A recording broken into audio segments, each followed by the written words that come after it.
Voilà, donc bonsoir, chers élèves. Donc, me voici à nouveau devant vous pour vous présenter à nouveau, bien sûr, une séance de révision, n'est-ce pas? Toujours pour la révision, pour la préparation du baccalauréat.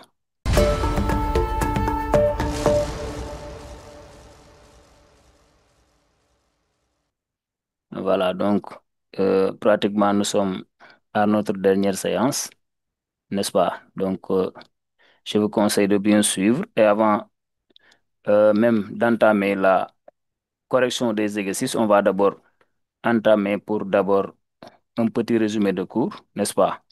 Qui va vous aider un peu, bien sûr, pour faire des exercices, bien sûr. Maintenant, on peut démarrer. Voilà, donc l'exercice 1, donc c'est un exercice pratiquement qui porte sur les acides alpha-aminés, n'est-ce pas? Donc là, on vous dit que on avait vu le chapitre sur les acides alpha-aminés parce que un petit résumé d'abord. Donc là, on va mettre, d'accord.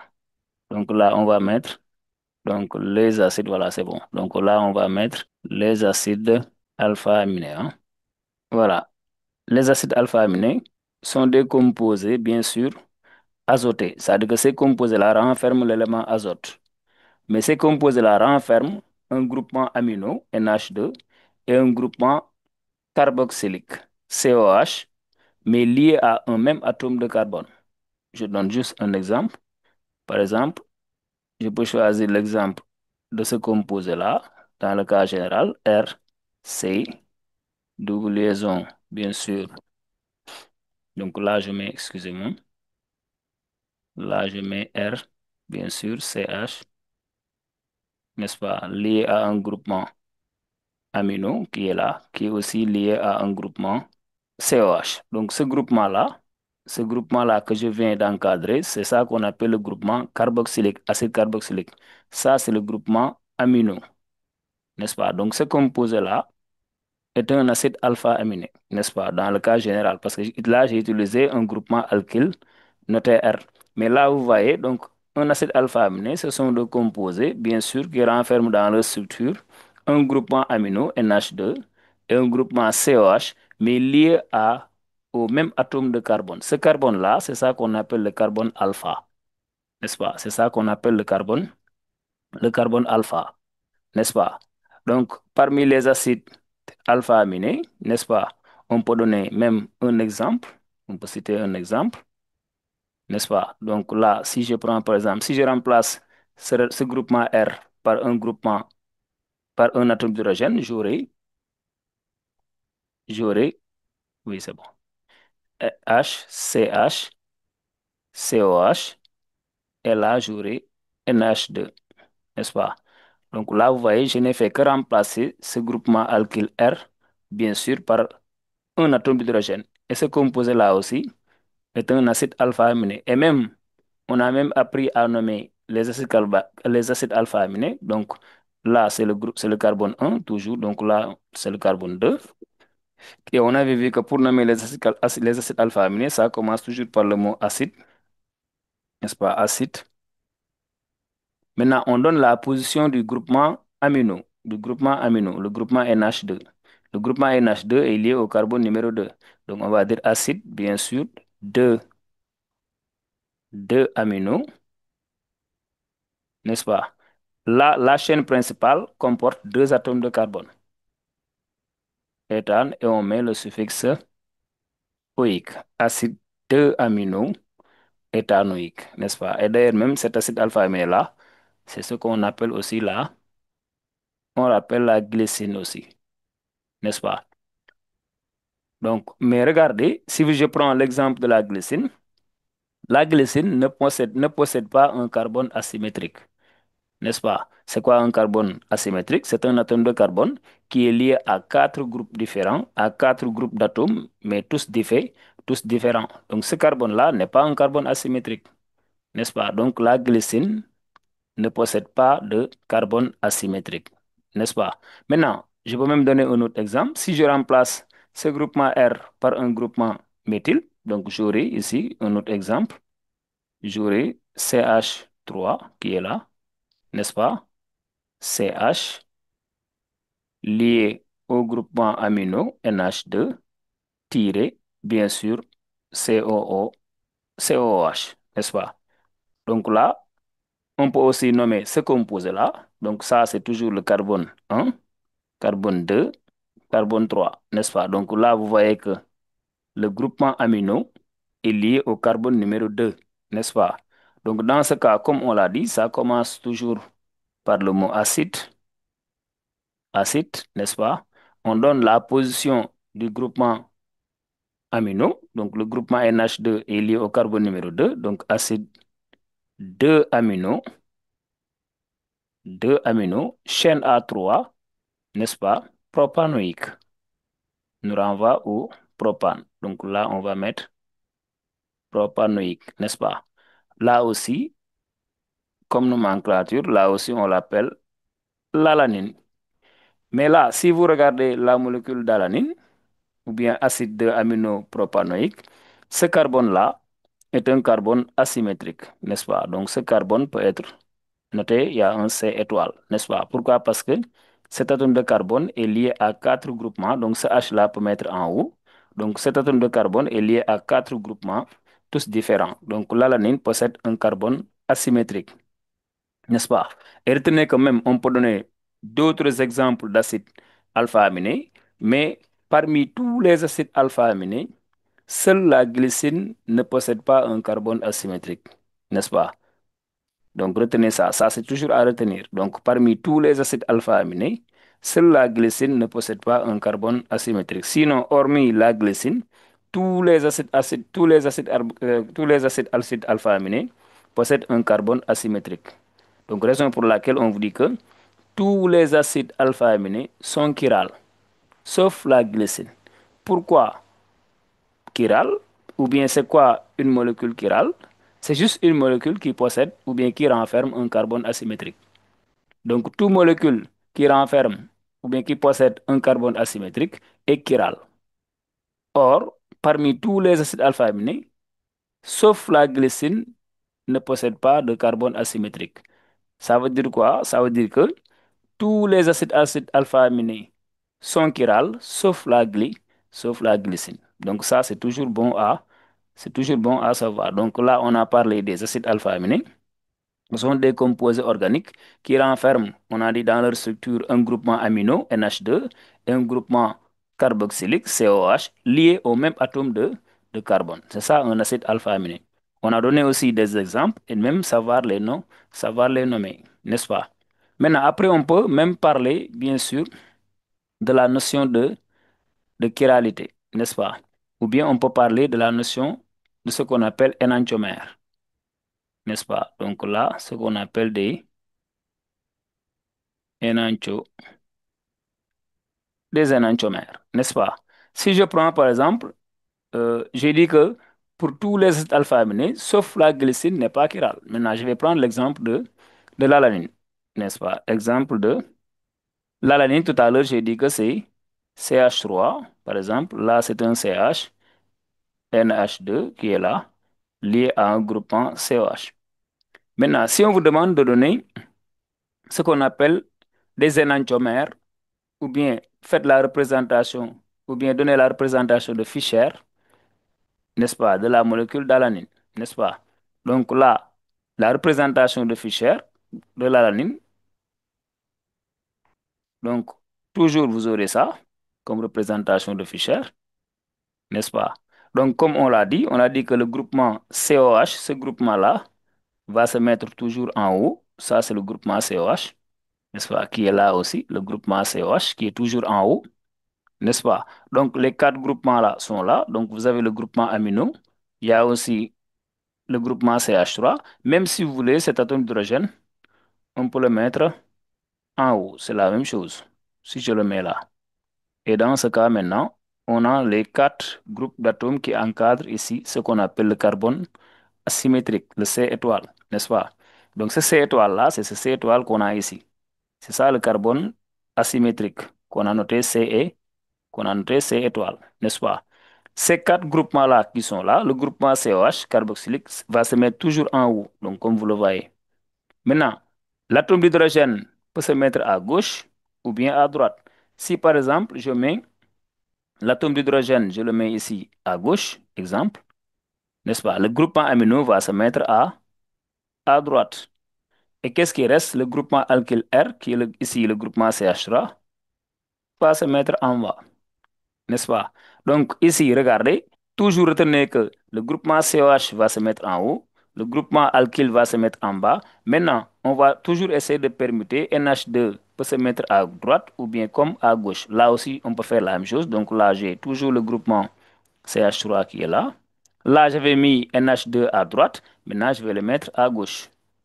Et là aussi, H était à gauche et H maintenant, je vais le mettre à droite. Toujours, ça se passe comme ça. Donc, regardez. Donc, à chaque fois, c'est juste le groupement, l'atome d'hydrogène et le groupement amino, n'est-ce pas, qui vont permuter. Mais toujours, vous aurez le groupement COH qui va se mettre en haut et le groupement alkyle qui va se mettre toujours en bas. Et ça, c'est le carbone, comme on l'a vu, c'est le carbone CE, c'est le carbone asymétrique, n'est-ce pas?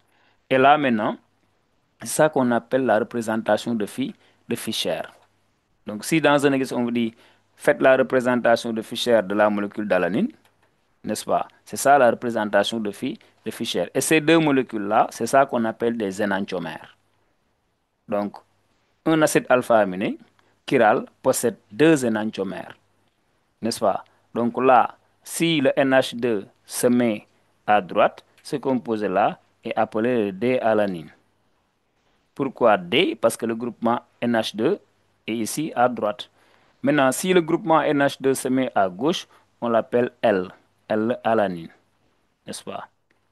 L-alanine, n'est-ce pas? Donc ça, c'est juste ce qu'on appelle la représentation de Fischer de la molécule d'alanine. Et maintenant, ces deux molécules-là, c'est ça qu'on appelle des énantiomères.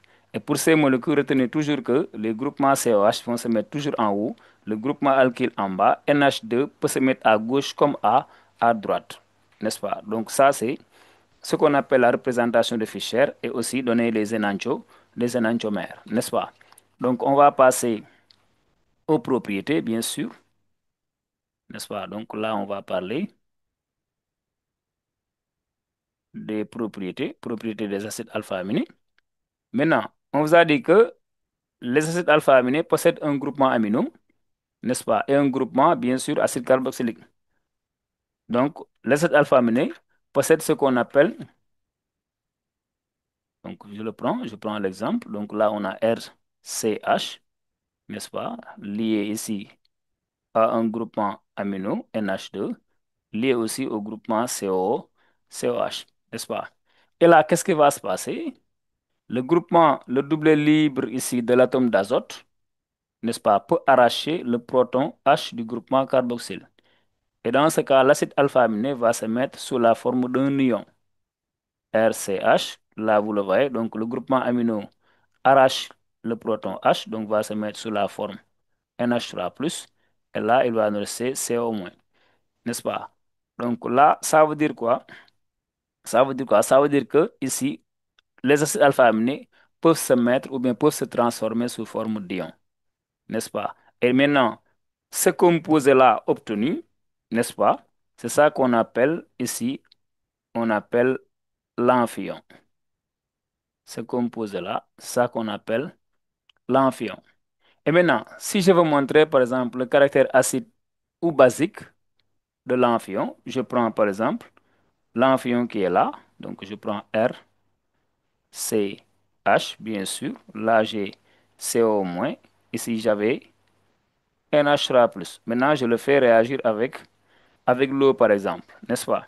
Maintenant, si je le fais réagir avec l'eau, qu'est-ce qui va se passer, n'est-ce pas? Ici, un des atomes d'hydrogène peut rejoindre le groupement CO-, n'est-ce pas? Et dans ce cas, qu'est-ce que j'aurai? J'aurai tout simplement R, CH, n'est-ce pas? NH3+.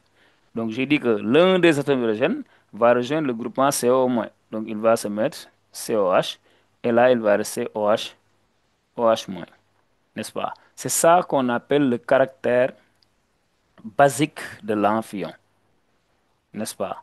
Donc là, c'est le caractère basique. Pourquoi j'ai dit basique? Parce qu'il y a libération des ions OH, OH-. Donc ici, l'amphion se comporte comme une base. L'amphion a un caractère basique. n'est-ce pas? Donc là, on a ces deux couples-là. On a le couple RCH, bien sûr COH, NH3+, et sa base, c'est l'amphion qui est RCH, CO-, bien sûr NH3+. Donc on a le couple amphion, du moins cation amphion. Donc là, c'est ça qu'on appelle, je peux même noter ce groupement-là, c'est ça qu'on appelle le cation. Donc là, je vais dire que c'est l'amphion. Maintenant, pour ce type de réaction-là, l'amphion a un caractère basique. Vous voyez, l'amphion se comporte ici comme une base, n'est-ce pas? Comme aussi, l'amphion peut se comporter aussi comme un acide, toujours avec H2O, comme vous le voyez. Donc là, qu'est-ce qui va se passer, n'est-ce pas? Le double libre de l'atome d'oxygène peut arracher un proton H ici. Et dans ce cas, j'aurai RCH, CO-, et là, j'aurai NH2. Mais plus quoi? Plus H3O plus. Donc là, vous avez vu, donc la libération de H3O plus, ça, c'est le caractère acide de l'amphion. Donc l'amphion, donc là, le couple acide-base qu'on a, donc je peux mettre même RC, n'est-ce pas? Excusez-moi, RC, n'est-ce pas? Là, je mets H, NH3+. Voilà, donc là, j'ai CO-, et là, j'ai R, comme vous l'avez vu, CH, CO-, NH2, n'est-ce pas? Ça, c'est ce composé-là, ça, c'est l'anion, n'est-ce pas? Ça, c'est toujours amphi, c'est toujours l'amphion. Donc, on a le couple amphion, anion. En haut, j'avais le couple cation, amphion. Ça veut dire quoi? L'amphion peut se comporter à la fois comme un acide ou bien une base. Donc, je peux dire que ici, l'amphion, n'est-ce pas, est un ampholyte. On appelle un ampholyte, n'est-ce pas? L'amphion peut se comporter à la fois comme un acide ou bien une base. Donc, on peut dire que l'amphion est un ampholyte ou bien on dit que l'amphion a un caractère amphotère.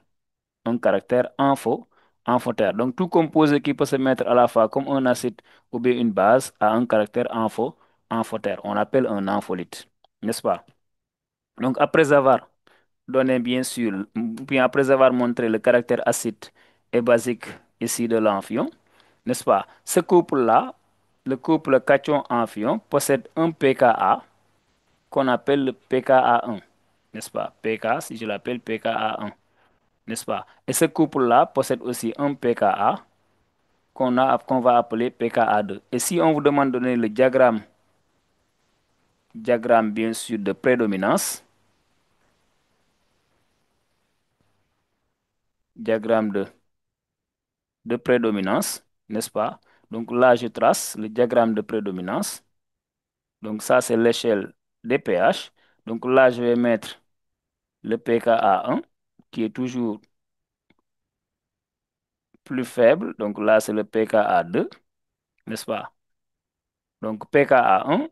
Si maintenant le pH est compris entre, ou bien le pH est inférieur au pKa1. Dans ce cas ici, l'espèce prédominante, c'est le cation. Le cation ici, c'est R, comme on l'a vu, CH, COOH, NH3+. Et l'espèce prédominante. Maintenant, si le pH est compris entre pKa1 et pKa2, ici, l'espèce prédominante, c'est l'amphion. L'amphion est là. RCH, CO-, et là, j'ai NH3+. Par contre, si le pH est supérieur au pKa2, donc dans ce cas, l'anion, qui est RCH, CO-, bien sûr, NH2 est l'espèce prédominante. Donc retenez que le couple cation, bien sûr, amphion, possède le pKa le plus petit. Et le couple anion, excusez-moi du moins, amphion-anion, possède le pKa le plus grand. Et toujours, on peut donner le diagramme, bien sûr, de prédominance, n'est-ce pas?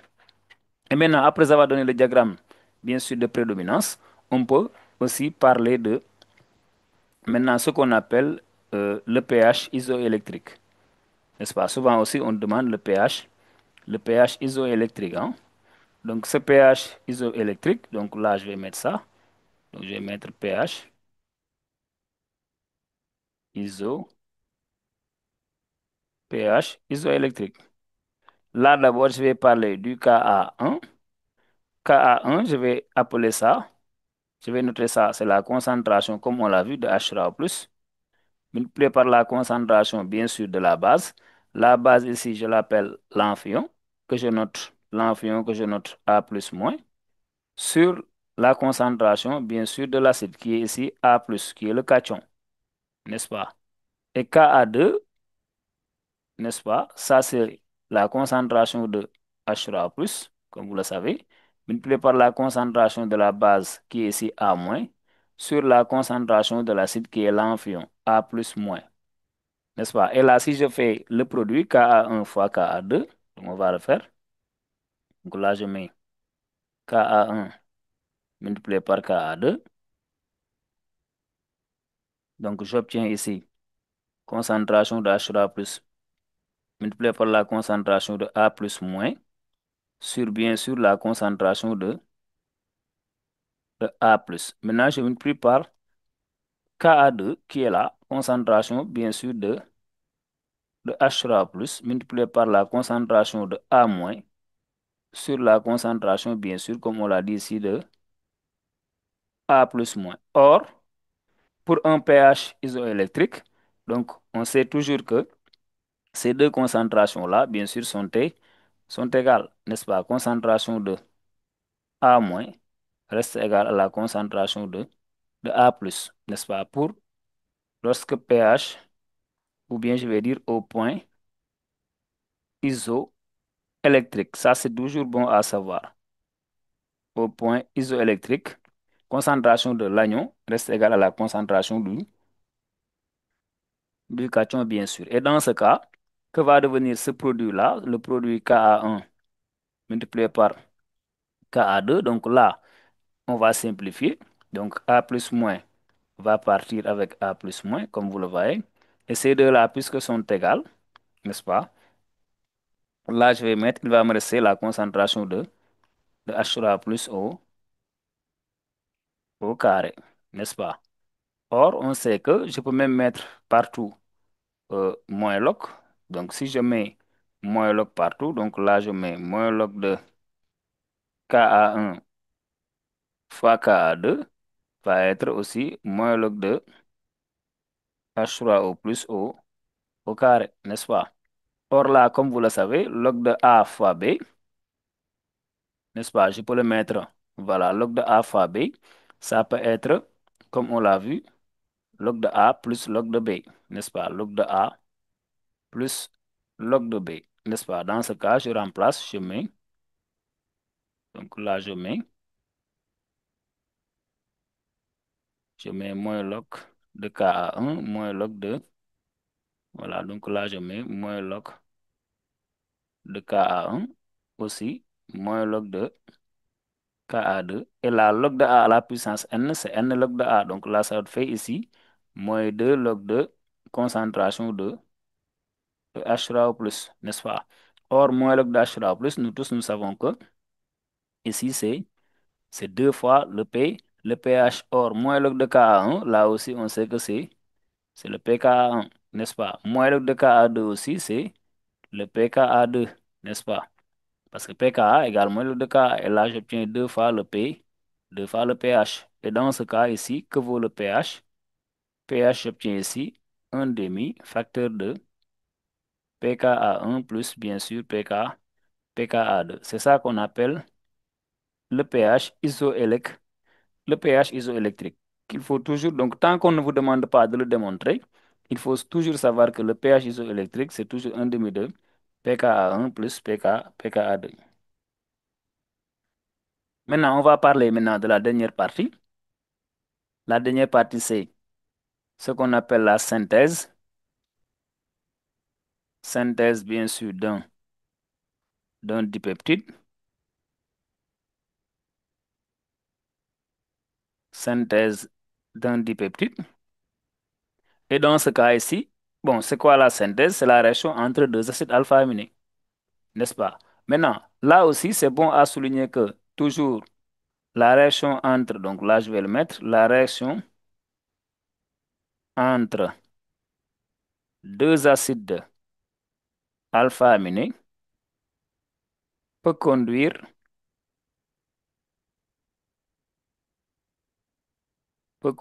à la formation, excusez-moi, à la formation de quatre dipeptides. Ça, il faut toujours le savoir. Quatre dipeptides, hein. Sauf si on vous dit qu'on fait un mélange racémique. C'est-à-dire que si on fait un mélange racémique, ça veut dire quoi? Si on fait un mélange racémique, ça veut dire que ici, la réaction entre deux acides alpha-aminés va conduire à deux dipeptides. Si on vous dit on fait un mélange racémique. Mais si on ne vous dit rien, ça veut dire que la réaction entre deux acides alpha-aminés conduit à quatre dipeptides. Je peux donner même un exemple, n'est-ce pas? Donc là, je mets exemple, n'est-ce pas? Je mets par exemple ici la réaction, je donne la réaction entre, bien sûr, je mets ici la glycine, je vais mettre la glycine et l'alanine par exemple. Et l'alanine. Maintenant, si je mets la réaction entre la glycine qui réagit avec l'alanine, la première réaction possible, c'est l'alanine pour réagir avec l'alanine, n'est-ce pas? Ça va donner aussi un dipeptide. Donc, premier type d'exemple. Deuxième exemple, je peux prendre l'alanine, par exemple, N-terminal, va réagir avec, bien sûr, là je mets la glycine, là c'est C-terminal. Donc, N-terminal signifie quoi? Si je vous dis l'alanine N-terminal, après je vais vous montrer ça, n'est-ce pas? Après, je vais donner pour chaque exemple, ou bien même ce qu'on va faire. Je vais donner l'exemple de l'alanine d'abord qui réagit avec l'alanine. Donc, pour chaque type d'exemple, je vais donner la réaction possible. Donc, pour l'alanine, je prends, c'est CH3, on l'avait dit, CH, qui est lié au groupement ici NH2, lié au groupement COH. Maintenant, qui va réagir avec aussi l'alanine. Là, que je vais mettre CH3. Là, je mets le groupement NH2 de l'alanine. Là, je mets le groupement COH. N'est-ce pas? Ici, ce qui va se passer, c'est quoi? Ce OH-là, du groupement de l'alanine, peut réagir avec l'un des atomes d'hydrogène, va partir. Un atome d'hydrogène va partir. Donc là, si vous voulez, je peux enlever ces deux-là. Je mets l'autre H, je le mets ici. Comme ça, pour vous dire que c'est ça qui va partir pour former ici H2O. Et là, maintenant, ça va donner quoi? Ça va donner CH3, CH, bien sûr, NH2, CO, là, j'aurai NH lié à un CH, COH, bien sûr, là, CH3, plus bien sûr H2O. Donc, d'ailleurs, parfois, on vous demande d'encadrer le groupement, bien sûr, caractéristique, n'est-ce pas? Donc, ça, c'est ça qu'on appelle la liaison peptidique. C'est ça qu'on appelle la liaison peptidique. Donc, vous voyez, l'alanine réagit avec l'alanine. Comme aussi, je peux donner un autre exemple, deuxième exemple, comme je l'ai dit tout à l'heure, je peux prendre l'alanine N-terminal, va réagir avec la glycine, comme je l'ai dit, C-terminal. Maintenant, N-terminal de l'alanine signifie quoi? Je prends ce composé là, ça c'est ça l'alanine, je prends, j'avais dit, c'était le CH3, n'est-ce pas? Là j'avais un CH, là c'était le groupement NH2 et là COH.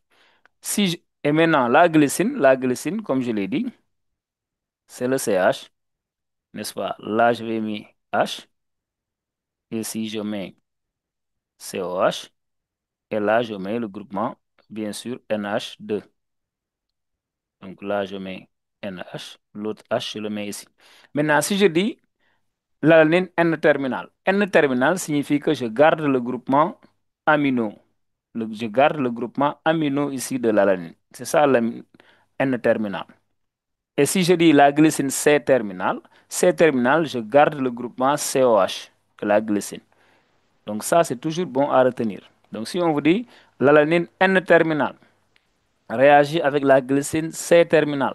Donc N-terminal de la glycine, je garde le groupement NH2. C'est ça N-terminal. Je garde ça. Et ce qui va réagir, c'est le groupement OH. C-terminal de la glycine, C-terminal, je garde le groupement COH. Et c'est ça qui va réagir. Donc N-terminal de la glycine, de l'alanine, je garde le groupement NH2. C-terminal de la glycine, je garde le groupement COH.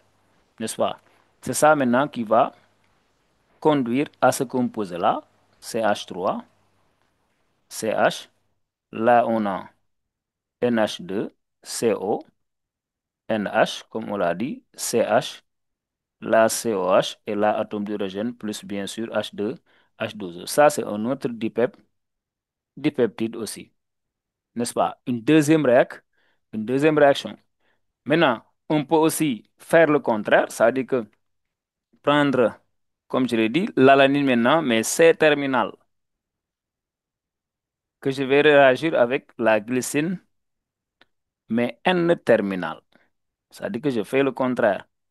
L'alanine, comme je l'ai dit, j'avais mis CH3, CH. Là, je mets COH. Et là, c'était NH2. Donc, le H, je le mets ici. Plus la glycine, je mets ici H, CH, n'est-ce pas? Là, je mets NH2. Et là, je mets le groupement COOH. Maintenant, si on me dit l'alanine C-terminal, C-terminal de l'alanine, je garde le groupement C-terminal. N-terminal de l'alanine, je garde le groupement NH2. C-terminal, je garde. N-terminal, je garde N. Maintenant, ce qui va se passer, c'est ce OH qui va réagir, qui va partir avec ce H-là. Et dans ce cas, j'aurai quoi? J'aurai CH3, CH ici. Là, j'ai mis COH, NH, bien sûr, CO, n'est-ce pas? Là, je mets CH, NH2. Donc, excusez-moi. Donc, là, je mets tout simplement CO1.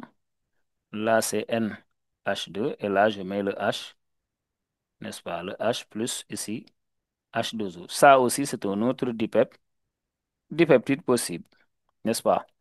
Maintenant, quatrième exemple, il va nous rester ici la glycine, comme je l'ai dit, maintenant qui va réagir avec la glycine, n'est-ce pas? Donc, l'alanine peut réagir avec l'alanine, la glycine peut réagir avec la glycine, l'alanine N-terminal réagit avec la glycine C-terminal.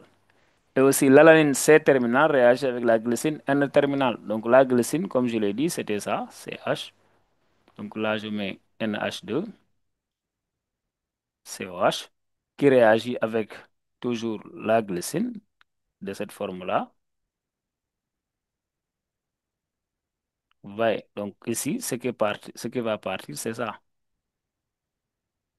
n'est-ce pas? Donc là, on aura la formation de H, comme on l'a vu, CH, NH2, CO, NH, CH, COH, atome d'hydrogène, bien sûr, plus H2, H2O. Ça aussi, c'est un autre dipeptide. Donc, vous avez vu. Donc, ici, lorsqu'on fait réagir de cet alpha-aminé, il peut y avoir la formation de quatre dipeptides. Mais s'il est maintenant, si par exemple, l'énoncé nous dit que, n'est-ce pas, on fait un mélange racémique, ça veut dire que dans ce cas, j'aurai la formation de deux dipeptides. Donc, l'alanine va réagir avec la glycine, l'alanine N-terminale réagit avec la glycine C-terminale, et bien sûr, l'alanine C-terminale réagit dans ce cas avec la glycine N-terminale pour un mélange racémique, n'est-ce pas?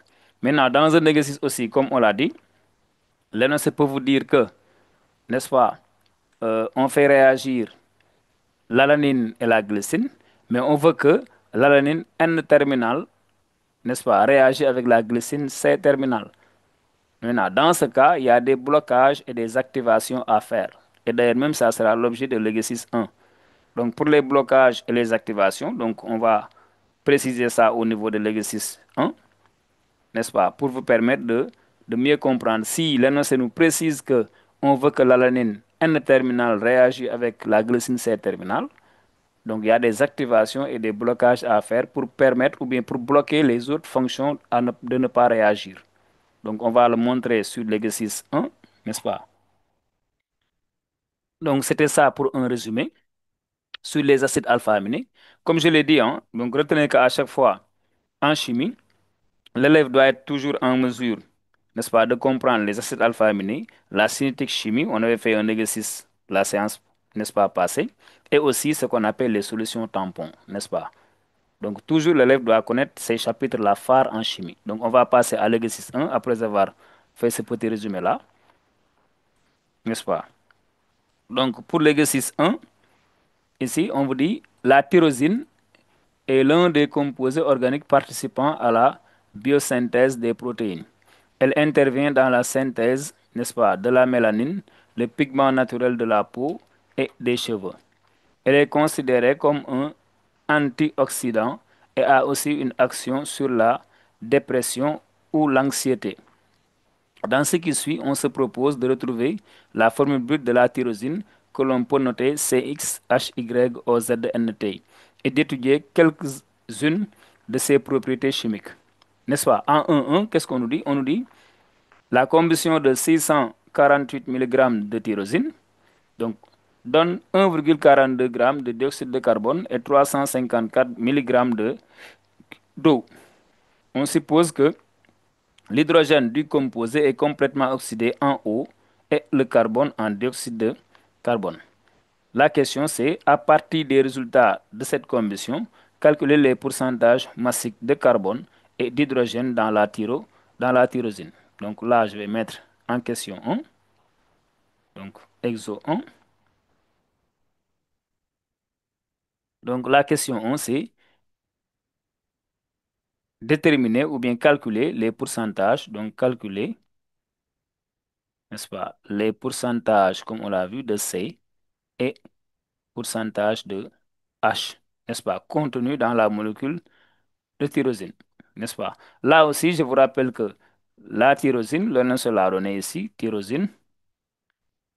Donc l'énoncé a dit que A pour formule CX, n'est-ce pas, HY,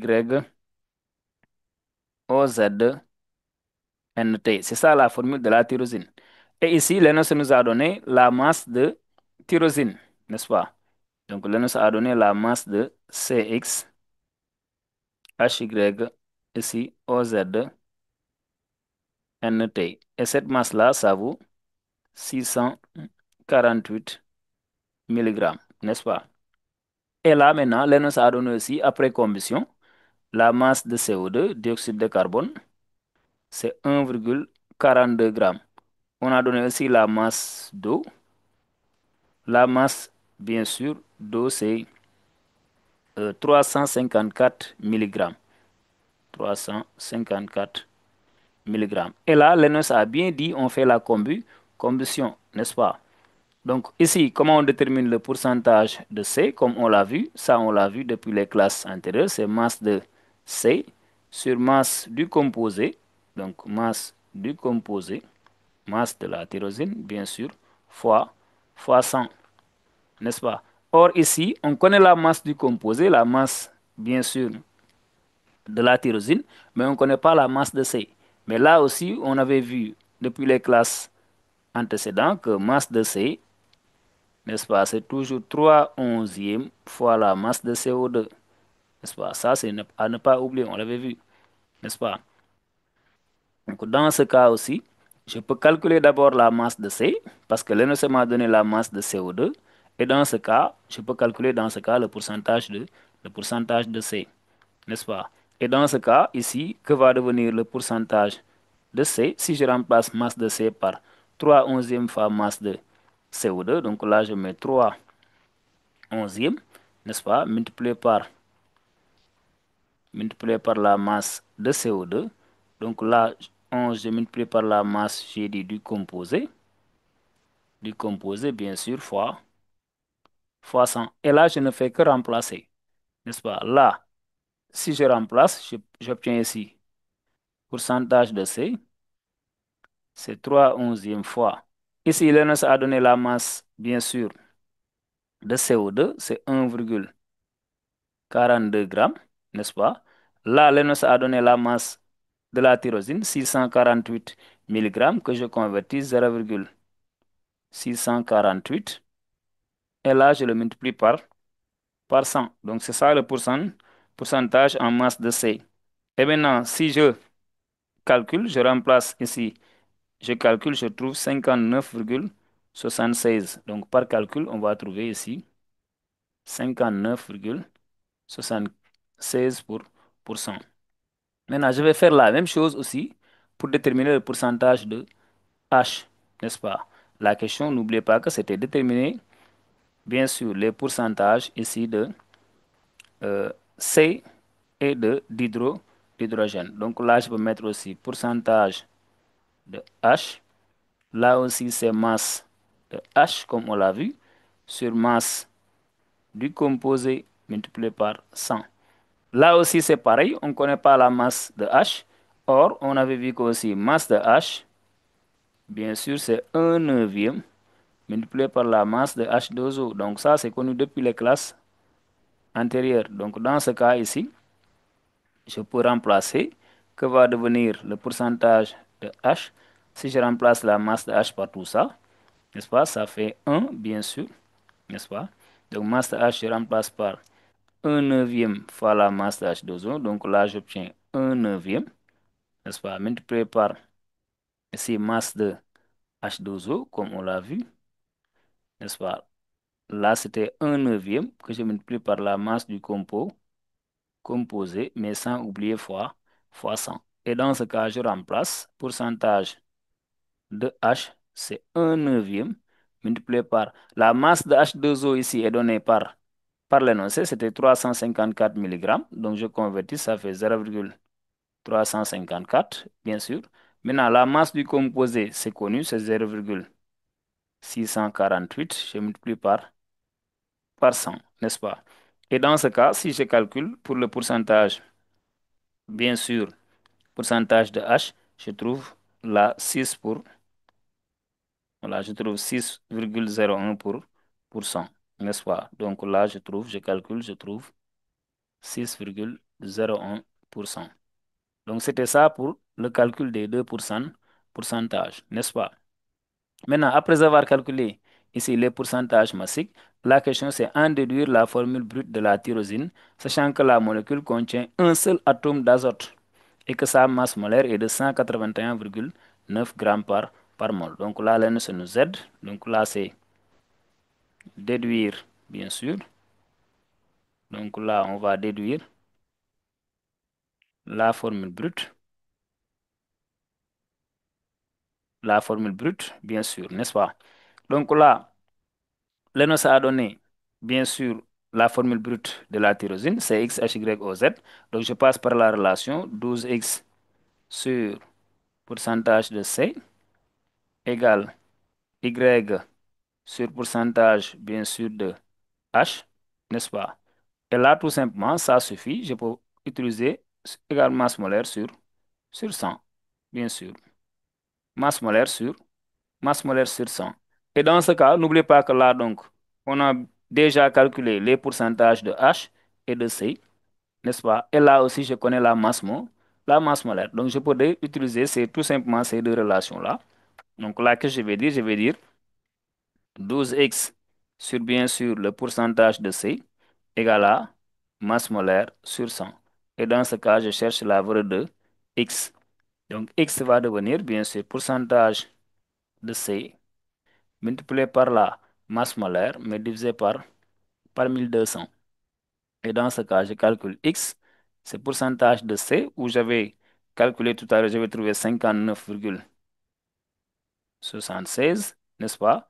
Je multiplie par la masse molaire du composé, donné ici par l'énoncé, 181,9. Donc là, je multiplie par 181,9. Et là, je divise par 1200, n'est-ce pas? Et là, si je calcule, je trouve x égale à 9. Donc là, je trouve x égale à 9. Et là, maintenant, je fais la même chose pour y. Y aussi, n'est-ce pas? Donc là, je dis Y sur le pourcentage de H aussi égal à masse molaire sur 100. Et dans ce cas, Y va devenir quoi? Ici, pourcentage de H fois masse molaire sur 100. Et là, je peux calculer. Donc ici, Y, n'est-ce pas, va devenir le pourcentage de H. J'avais dit que c'est 6,01. La masse molaire, c'est connu, c'est 181,9. Et là, je divise par 100, n'est-ce pas? Et là, si je calcule, je trouve Y égale à 11. Donc là, je calcule, je trouve Y égale 11. Et maintenant, pour l'instant, qu'est-ce qui reste? Puisque le composé c'était CX, HY, OZ, NT, n'oubliez pas que l'ENS a dit que ce composé-là renferme un seul atome d'azote.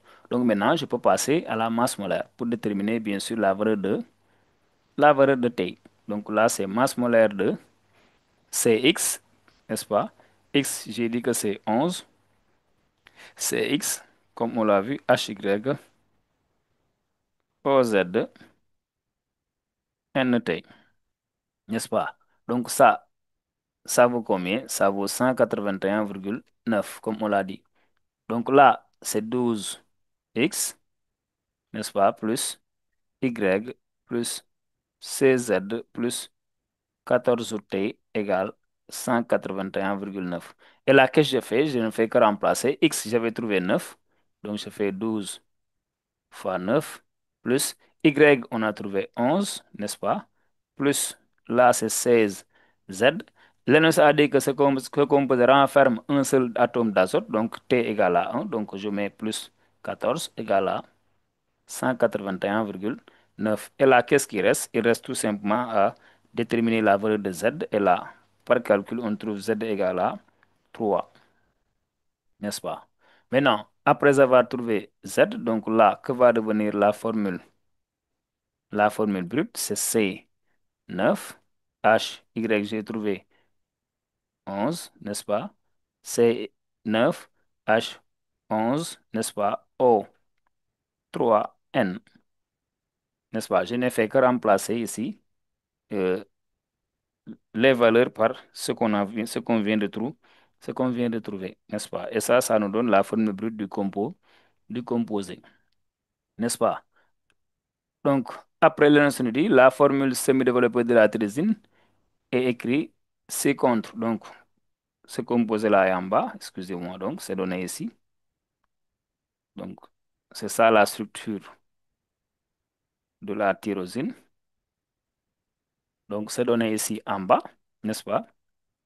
La question, c'est recopier ici la formule et encadrer le groupement caractéristique. Donc là, on va mettre,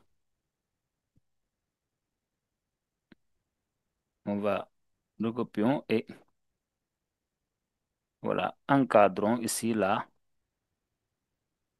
le groupement fonctionnel. Donc là, je vais mettre le groupement, le groupement fonctionnel, tout simplement. Encadrons. Donc là, je vais d'abord recopier le groupement. La tyrosine est là en bas. Donc là, l'anneau a bien mis OH, n'est-ce pas? Là, c'était chemin. Donc ça, c'est le noyau, n'est-ce pas? Donc là, on a ici un groupement CH qui est lié à un groupement COH. Donc là, on a le groupement NH2 qui est là. Et là, j'ai bien sûr, donc là, c'était tiré. Donc, je me suis un peu trompé. Donc là, je mets ici tiré CH2 d'abord. Donc ça, c'est d'abord un CH2, n'est-ce pas? Ce CH2 est lié à un CH. Ce CH est lié au groupement NH2 avant maintenant de faire le groupement COH. La question, c'est recopier et encadrer ici le groupement fonctionnel caractéristique des acides alpha-aminés présents dans la molécule de la tyrosine. Donc, comme on l'a vu, le groupement caractéristique, c'est toujours le groupement, n'est-ce pas? C'est ce groupement-là. Donc, je vais mettre ça en rouge pour que ça soit clair. Donc, c'est ce groupement-là. C'est ça le groupement caractéristique, ce qu'on appelle le groupement fonctionnel. Donc, c'est le CH, C'est ça le carbone alpha qui est lié en même temps au groupement amino et au groupement COH. C'est ça qu'on appelle le groupement fonctionnel, bien sûr. N'est-ce pas? Après, on vous dit en 1,3.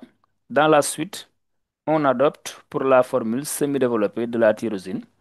L'écriture simplifiée, c'est R CH2, CH, NH2, COH. Et on suppose que le groupement R ne participe à aucune réaction, n'est-ce pas? Là, c'est montrer que la molécule de la tyrosine est chirale, puis donner les représentations de Fischer des configurations LED. Ça, c'est ce que je vous disais tout à l'heure. Donc là, c'est la question 1.3. En 1.3, la question ici, c'est montrer que, donc là, c'est montrons que la tyrosine, montrons que la tyrosine est chirale. Avant de donner, bien sûr, et donner, si vous voulez, je mets, et donnons ici la représentation,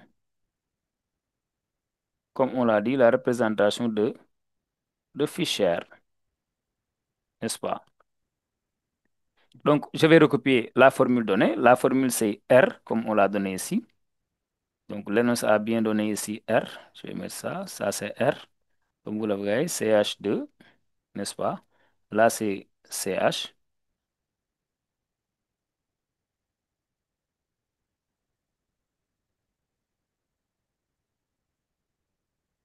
Donc là, c'est RCH2CH. Ce CH est lié d'abord au groupement NH2.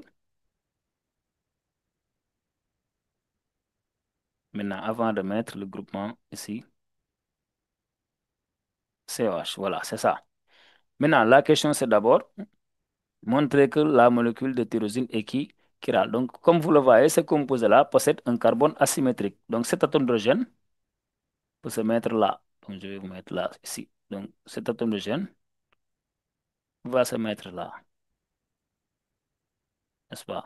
Donc, comme vous le voyez. Maintenant, c'est ce carbone-là qu'on appelle le carbone asymétrique, le C étoile, qui est lié à ces quatre groupements-là, n'est-ce pas? Ces quatre groupements qui sont tous différents. Donc là, vous voyez que, bien sûr, ce composé-là qu'on appelle la tyrosine est bien chiral. Pourquoi? Parce que la tyrosine possède un carbone asymétrique. Donc la molécule de la tyrosine est chirale, n'est-ce pas? Donc là, voilà. Voilà, comme vous le voyez, donc ces quatre groupements-là sont là encadrés par le carbone asymétrique, n'est-ce pas? Donc là, je peux dire que la tyrosine est chirale, comme vous le voyez.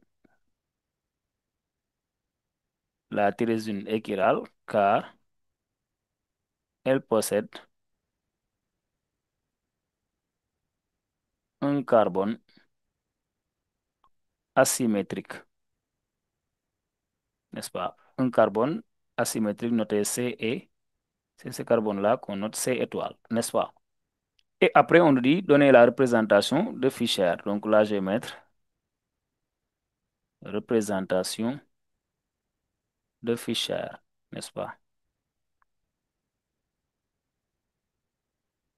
Ça, c'est la représentation de Fischer, bien sûr. Donc là, je vais mettre, comme je l'ai dit tout à l'heure, n'est-ce pas?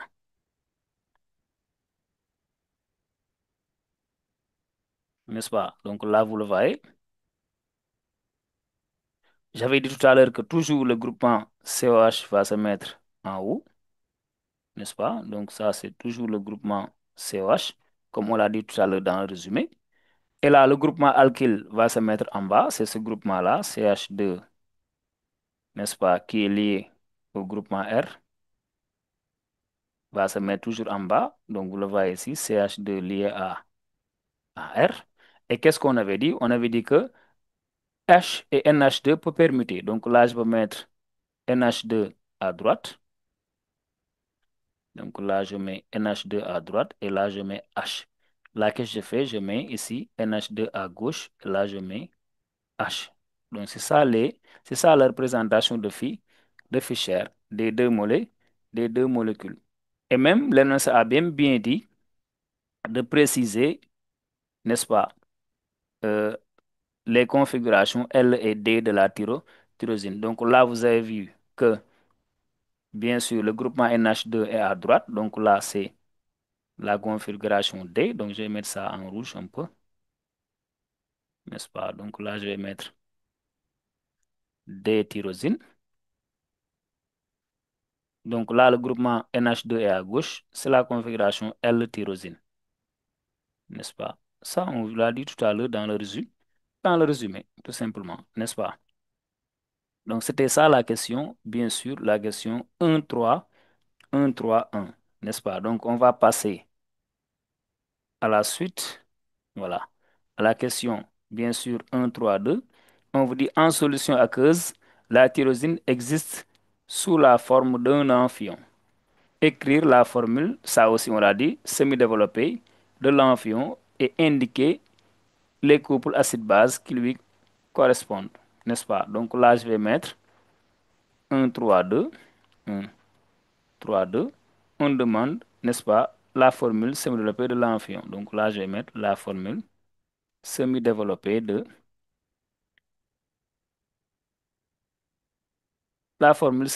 l'amphion. Comme on l'a dit tout à l'heure, donc l'acide alpha-aminé, c'était RCH2, n'est-ce pas? Qui est lié ici à un CH, n'est-ce pas? Là, c'est le groupement amino, NH2, et là, c'était le groupement COH, n'est-ce pas? Donc, comme on l'a vu tout à l'heure, ce composé-là, j'avais dit que le groupement libre de l'atome d'azote va arracher ici cet atome d'hydrogène. Et dans ce cas, j'obtiens ici quoi? J'obtiens R, CH2, n'est-ce pas? Là, c'est CH, n'est-ce pas? Lié au groupement ici NH3+, et là, j'aurai CO-. C'est ce composé-là qu'on appelle l'amphion, comme on l'a dit tout à l'heure, n'est-ce pas? Et après avoir donné la formule semi-développée de l'amphion, on vous dit indiquer les deux couples, n'est-ce pas, qui lui sont associés. Donc là, je vais mettre indiquons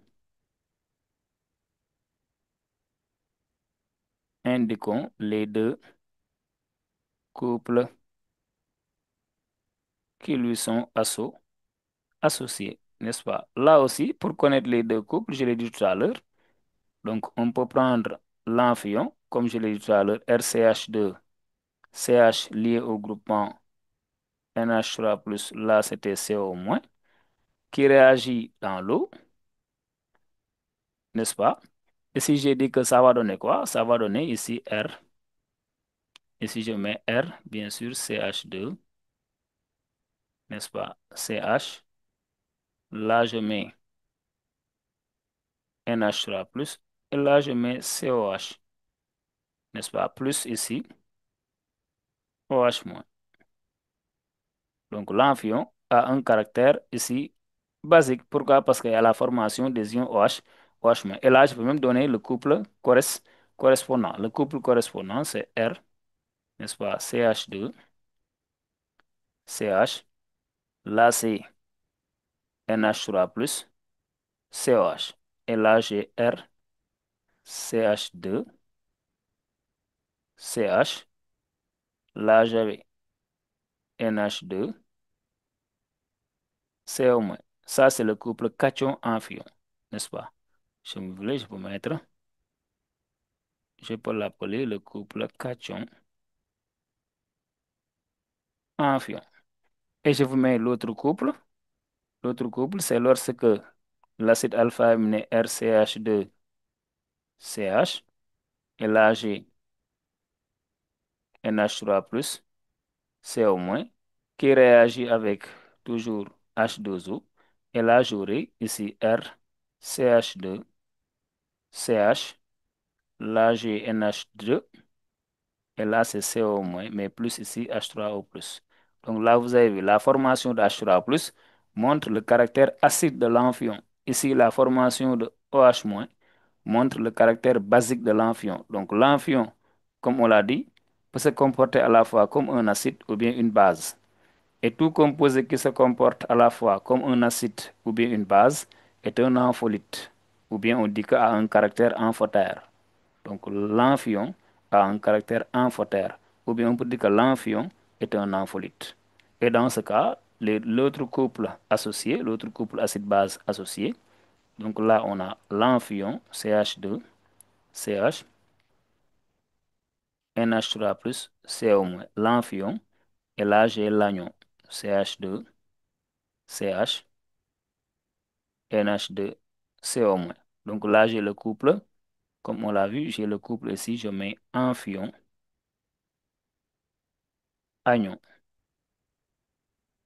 n'est-ce pas? Donc, vous avez les deux couples acide-base ici correspondantes. C'était ça la question 1, 3, 1, 3, 2. N'est-ce pas? En 1, 3, 3, on vous dit en solution aqueuse, il existe une valeur de pH appelée pH du point isoélectrique. Ça aussi, on l'avait vu tout à l'heure. Notez pHI, où la concentration de l'amphion est maximale, n'est-ce pas? Les pKa des couples acide-base associés à l'amphion ont les valeurs pKa1 2,2 et pKa2 9,9. Donc tout à l'heure, je l'ai dit. J'ai dit que le couple cation-amphion possède le pKa le plus petit et le couple amphion-anion possède le pKa le plus élevé, n'est-ce pas? Établir la relation entre pH isoélectrique pKa1 et pKa2. Donc là, je vais mettre relation entre pHI, n'est-ce pas, pKa1 et pKa2.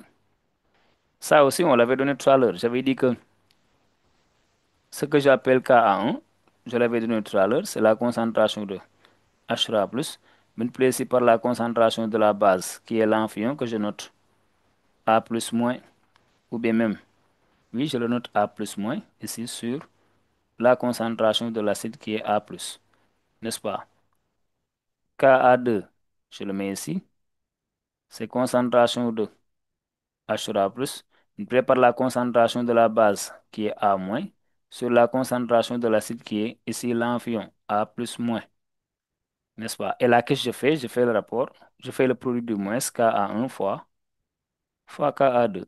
Et ici, j'obtiens concentration de H3+, multiplié par la concentration de la base qui est A plus moins, sur la concentration de l'acide qui est A plus. Je le multiplie par H3+, multiplié par la concentration de la base qui est ici A moins, sur la concentration de l'acide qui est ici l'amphion A plus moins. Et maintenant, qu'est-ce que je fais?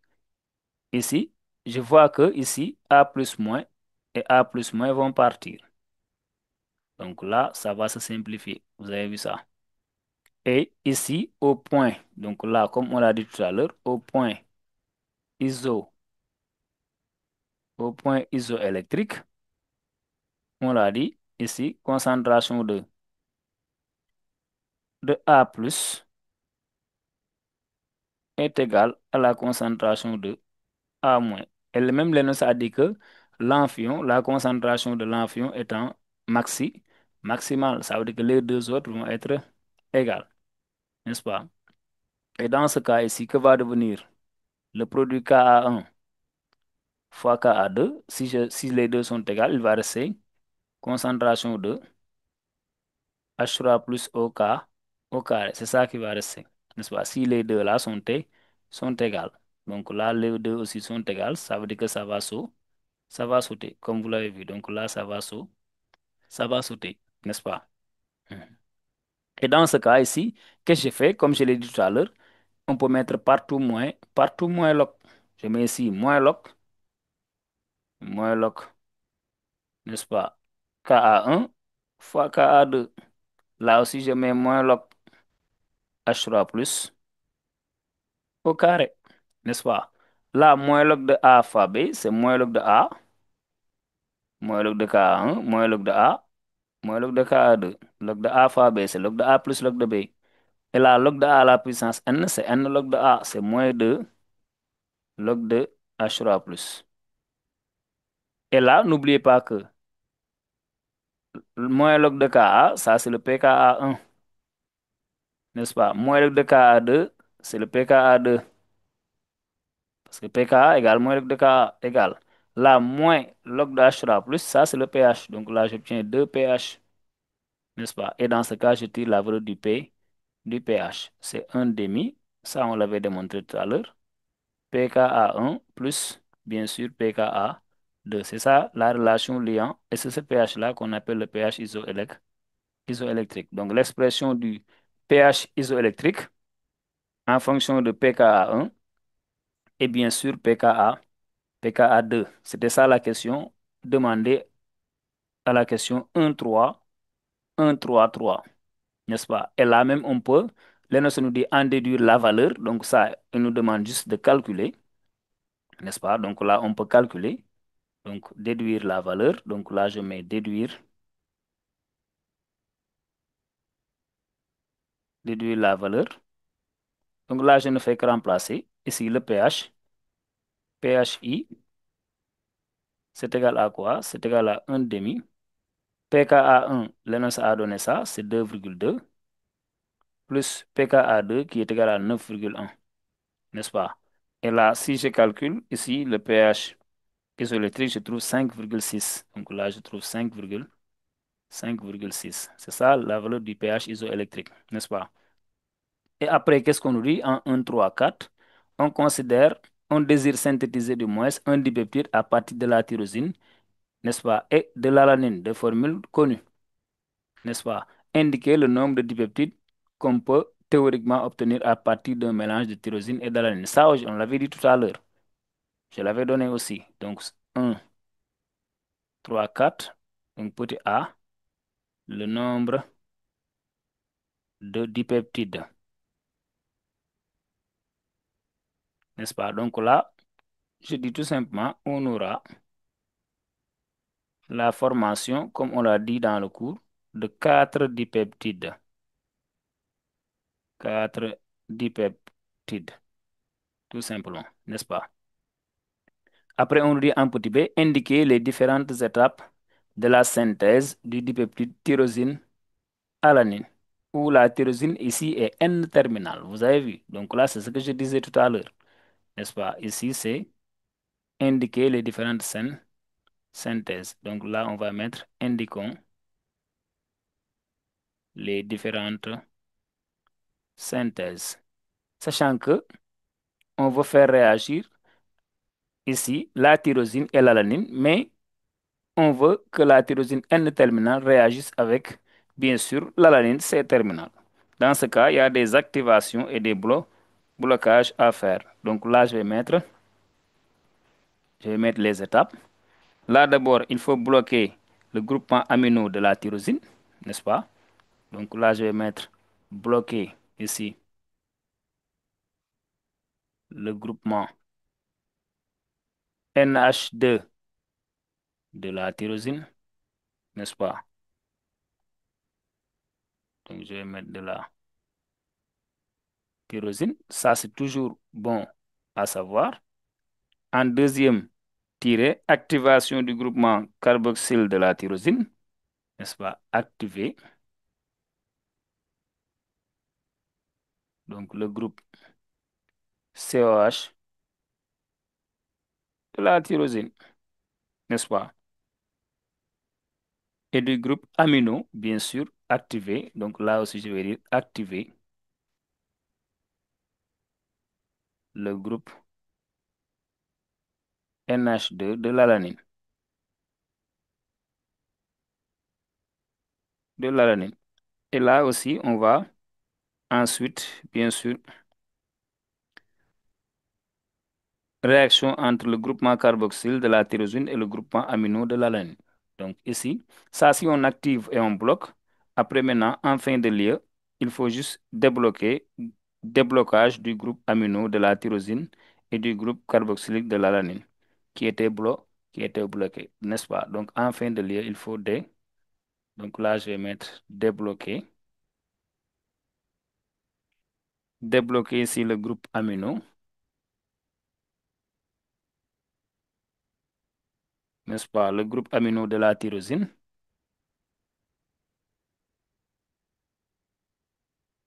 n'est-ce pas? Et du groupe carboxyle de, de l'alanine qui était bloqué, hein. Donc là, je vais mettre qui était n'est-ce pas, qui était bloqué. Donc ici, c'est simple. L'énoncé a dit tout simplement que on veut que, je peux même vous mettre, vous donner cette réaction-là. La tyrosine, comme on l'a dit, c'était ça, c'était RCH2, l'énoncé avait donné ça, CH.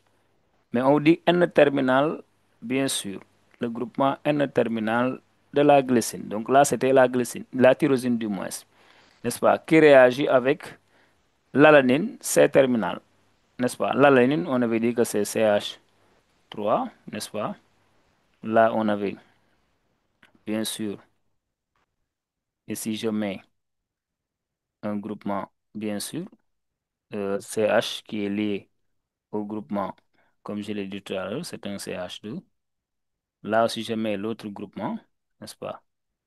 C'était le groupement, donc remets ici le groupement NH2, NH-H, n'est-ce pas? Et là, je mets, bien sûr, l'autre groupement, donc là, ça c'était le CH avant de faire, ça c'est le groupement COH, n'est-ce pas? Et maintenant, ça c'est un CH2. Et maintenant, le CH3 revient. Donc, c'était ça l'alanine. Si on vous dit la tyrosine N-terminale, je garde le groupement NH2 de la tyrosine, comme on l'avait vu tout à l'heure. Donc, tyrosine N-terminale, je garde ça.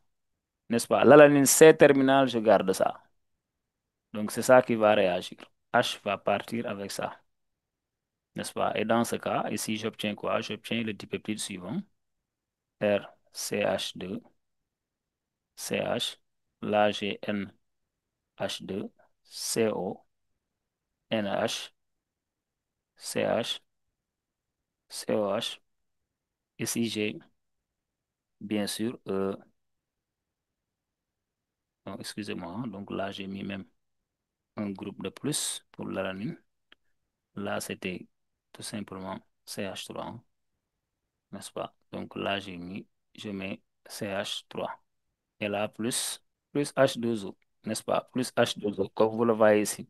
Donc là, qu'est-ce que vous voyez? Donc, il suffit juste, comme on l'a dit, de bloquer. Donc, pour les blocages, j'avais dit tout simplement, il faut bloquer le groupement, vous avez vu, NH2 de la tyrosine parce que ça ne doit pas réagir, n'est-ce pas?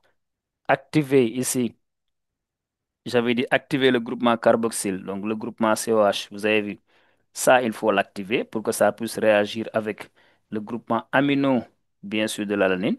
Et là, NH2 ne doit pas réagir. Donc là, je vais bloquer, n'est-ce pas? Donc, il faut bloquer ici le groupement amino de la tyrosine et du groupement carboxyle de l'alanine. Donc ces deux groupements-là doivent être bloqués. Si on ne les bloque pas, ça va réagir.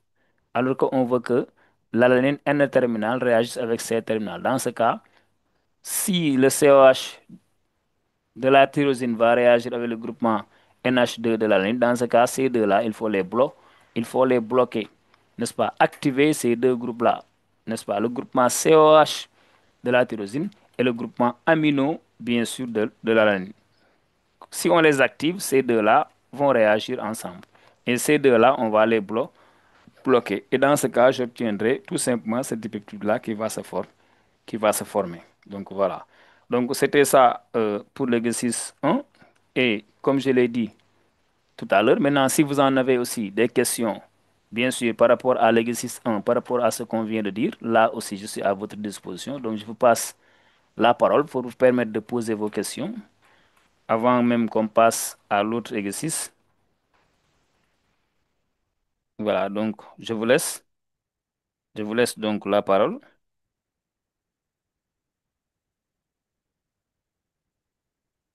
Allez-y, donc, je vous laisse la parole.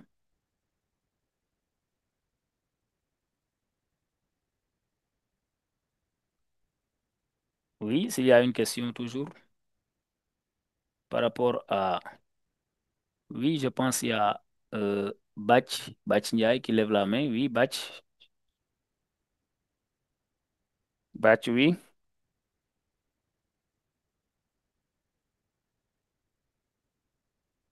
Batch, oui, si tu as une question, je pense il faut activer ton micro, n'est-ce pas, Batch? Il y a aussi Cheikh Bitey. Je pense que c'est Cheikh Bitey. n'est-ce pas? Il y a aussi Amoeba. Donc, si vous avez des questions, je reste à l'écoute. Bonjour. Oui, bonsoir, oui. Bonsoir. Comment vous allez? Je vais bien, alhamdulillah. Ici, tout à l'heure, je vous ai entendu dire que si on a un mélange racémique, Oui, oui. on va juste avoir un seul dipeptide, Deux. deux seuls Deux dipeptides. dipeptides vont se former. Pourquoi?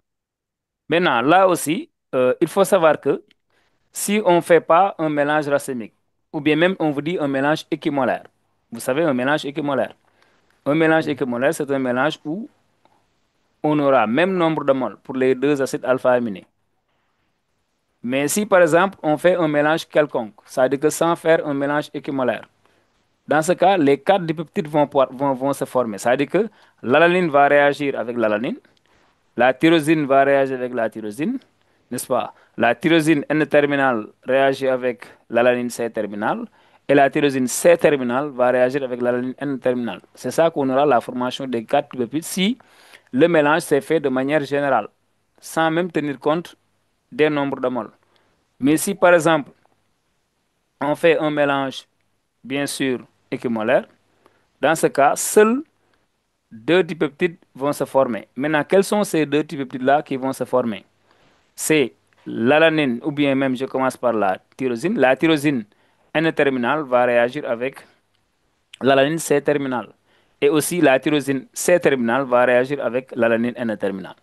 Ce sont ces deux dipeptides-là qui vont se former. Mais ici, l'énoncé n'a rien dit concernant le type de mélange ou bien concernant la réaction de ces deux acides alpha-aminés. Donc, si on fait la réaction de ces deux acides alpha-aminés dans le cas général, on aura la formation de quatre dipeptides. Tyrosine va réagir avec tyrosine, l'alanine avec l'alanine, tyrosine N-terminale, l'alanine C-terminale, et aussi tyrosine C-terminale et l'alanine N-terminale. Maintenant, par contre, si le mélange, bien sûr, est équimolaire, si l'annonce est maintenant précise, on aura la formation de deux dipeptides. Dans ce cas-là, la tyrosine ne va pas réagir avec la tyrosine.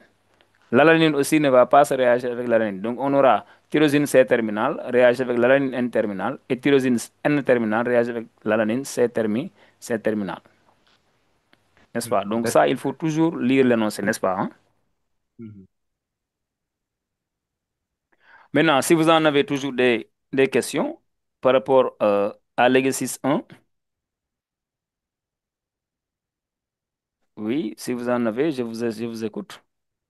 Il y a Amiba qui lève la main. Il y a aussi Papa Ndiaye. Je vois Ahmadou Sow. Bonsoir, monsieur. Oui, bonsoir, ami. Est-ce que vous pouvez revenir sur la question 1, 3, 2? J'ai pas bien compris. Je pense Ah, que si on nous demande d'écrire mhm, la formule semi-développée de l'amphion, on ne doit pas mhm. mettre l'équation de la réaction.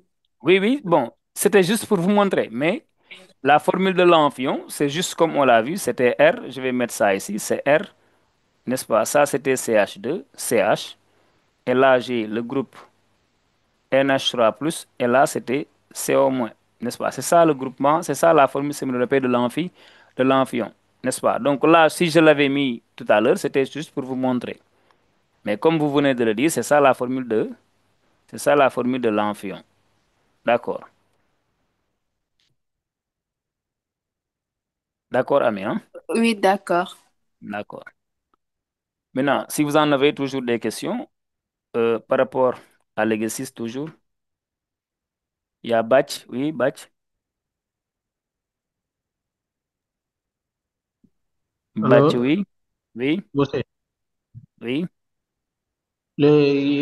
pour que les PK, oui. premièrement, pour KA1, Mhm.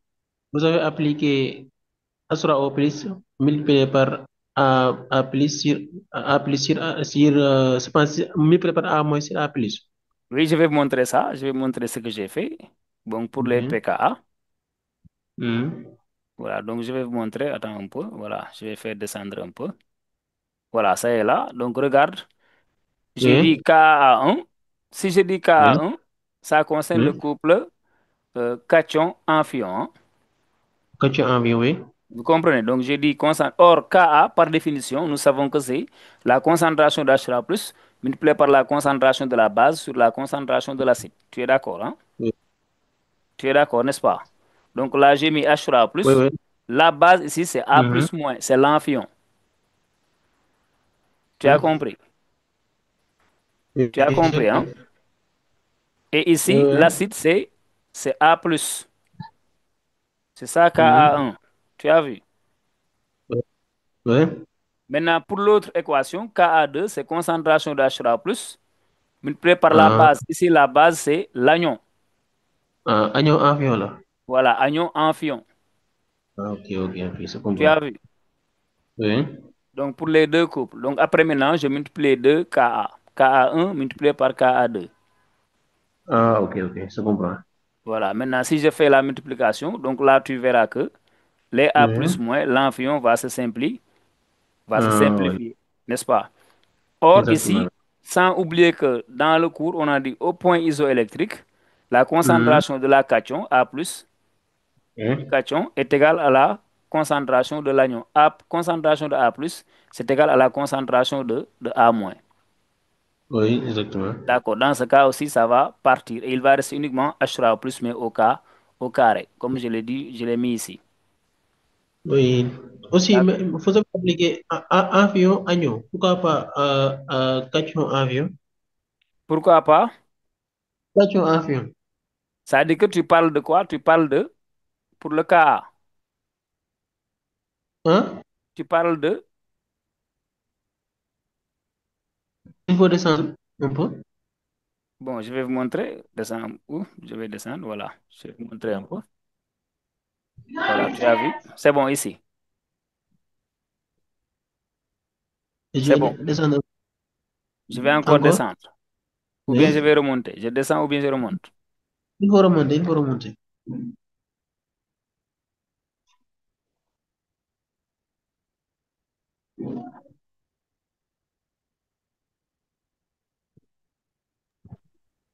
Donc c'est bon. Ou bien, Encore, il faut remonter aussi. ah, je remonte encore un peu.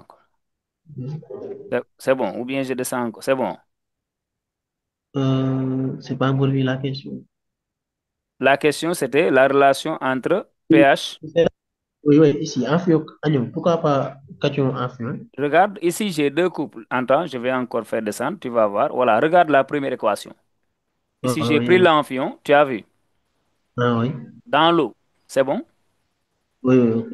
Et là, Effectivement. j'obtiens ici le cation. Hein? C'est-à-dire que l'atome d'hydrogène va rejoindre le groupement CO-.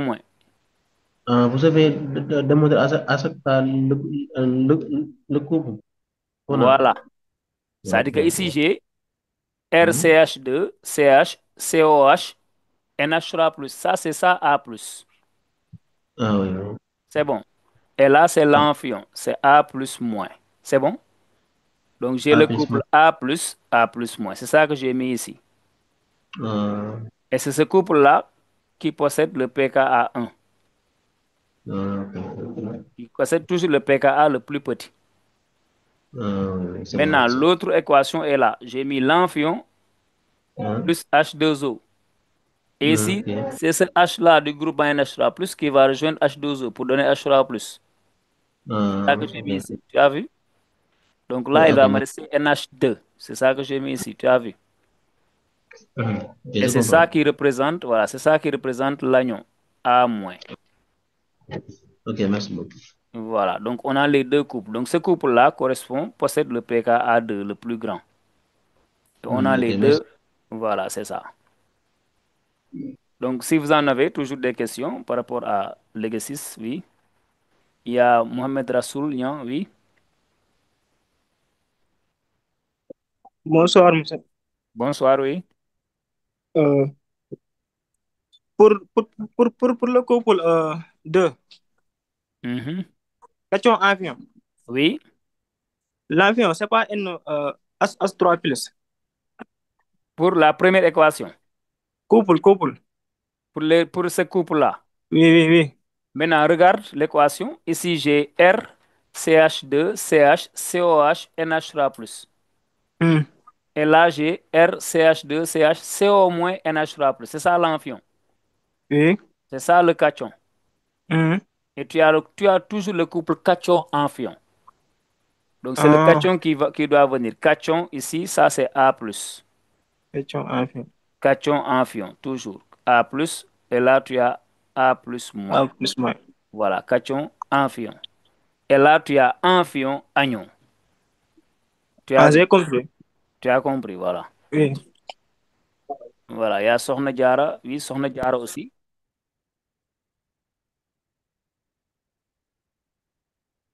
Oui, je vous écoute, Sokhna Diarra. Bonsoir, monsieur. Oui, bonsoir. Monsieur, je suis un peu en retard. Si vous pouvez revenir sur la première question, la première équation. Pratiquement, même si vous ratez l'exercice 1, pratiquement, vous aurez la correction au niveau de la plateforme, hein. C'est-à-dire que, Je ne suis voilà, pas bah, tout ça, ça sera disponible au niveau de la plateforme. ok. Voilà, parce qu'il y a d'autres exercices qui nous attendent pour être un peu, voilà, pour avancer un peu, ça va nous aider. Maintenant, il faut consulter le site, comme ça va vous aider un peu pour être à jour, hein. D'accord, merci beaucoup. D'accord. Maintenant, toujours des questions, oui, il y a Jeju. Bonsoir. Oui, bonsoir. Monsieur, ici, au niveau du cours pour cation influent, Oui, vous avez fait une erreur sur le NH2. Vous avez écrit NH2. où exactement, couple? PKA, cation influent. Pour ce couple-là, j'ai cation, c'est RCH2, CHCOH, NH3+. Là, c'est amphion. Donc là, c'est NH3+, hein, excusez-moi, hein. Oui, Merci, tu as raison. C'est bon, d'accord. merci. Ça prouve que vous suivez, donc. Voilà, je Merci. vous remercie. Merci. Maintenant, si vous avez toujours des questions, oui. Oui, il y a Mariam Jay. Bonsoir, monsieur. Oui, bonsoir, oui. J'étais un peu en retard. Est-ce que vous êtes arrivé à la question 1, 3, 4A? 1, 3, 4A. 4A. Oui, oui, pratiquement. Bon, ça se trouve en bas. Je vais descendre un peu, ou bien je vais remonter pour vous montrer. Oui. Donc, je descends un peu.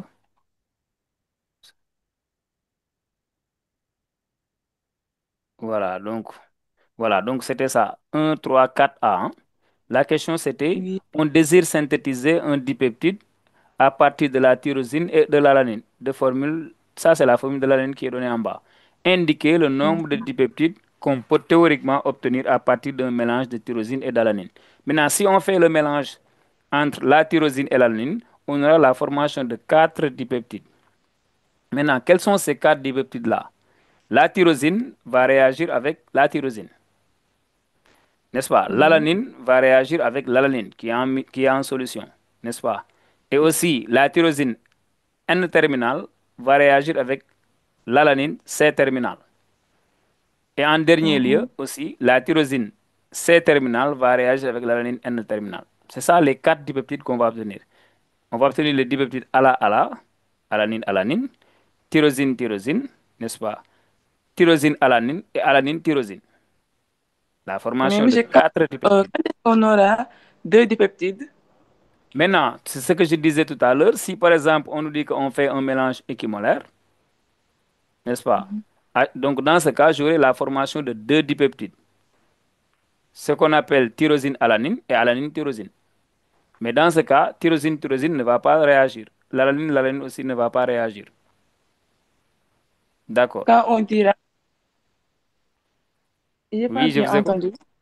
J'ai dit que J'ai quand on pas vous bien dit on fait équimolaire. un mélange Oh, équimolaire, c'est-à-dire qui signifie même nombre de moles entre la oh, tyrosine et aussi l'alanine. d'accord. D'accord. Dans ce cas, on aura la formation de 2 dipeptides, tout simplement. C'est-à-dire que la Mm. tyrosine N-terminal réagit avec l'alanine C-terminal. Et aussi la Terminal. tyrosine C-terminal réagit avec l'alanine N-terminal, hein. D'accord, d'accord. Mais ici, le nœud n'a rien dit, le nœud n'a rien précisé, donc on aura la formation de 4 dipeptides. D'accord. D'accord. D'accord, merci. Merci. Donc, s'il y a toujours des questions, oui. Il y a Ahmed Sow. Oui, Ahmed Sow.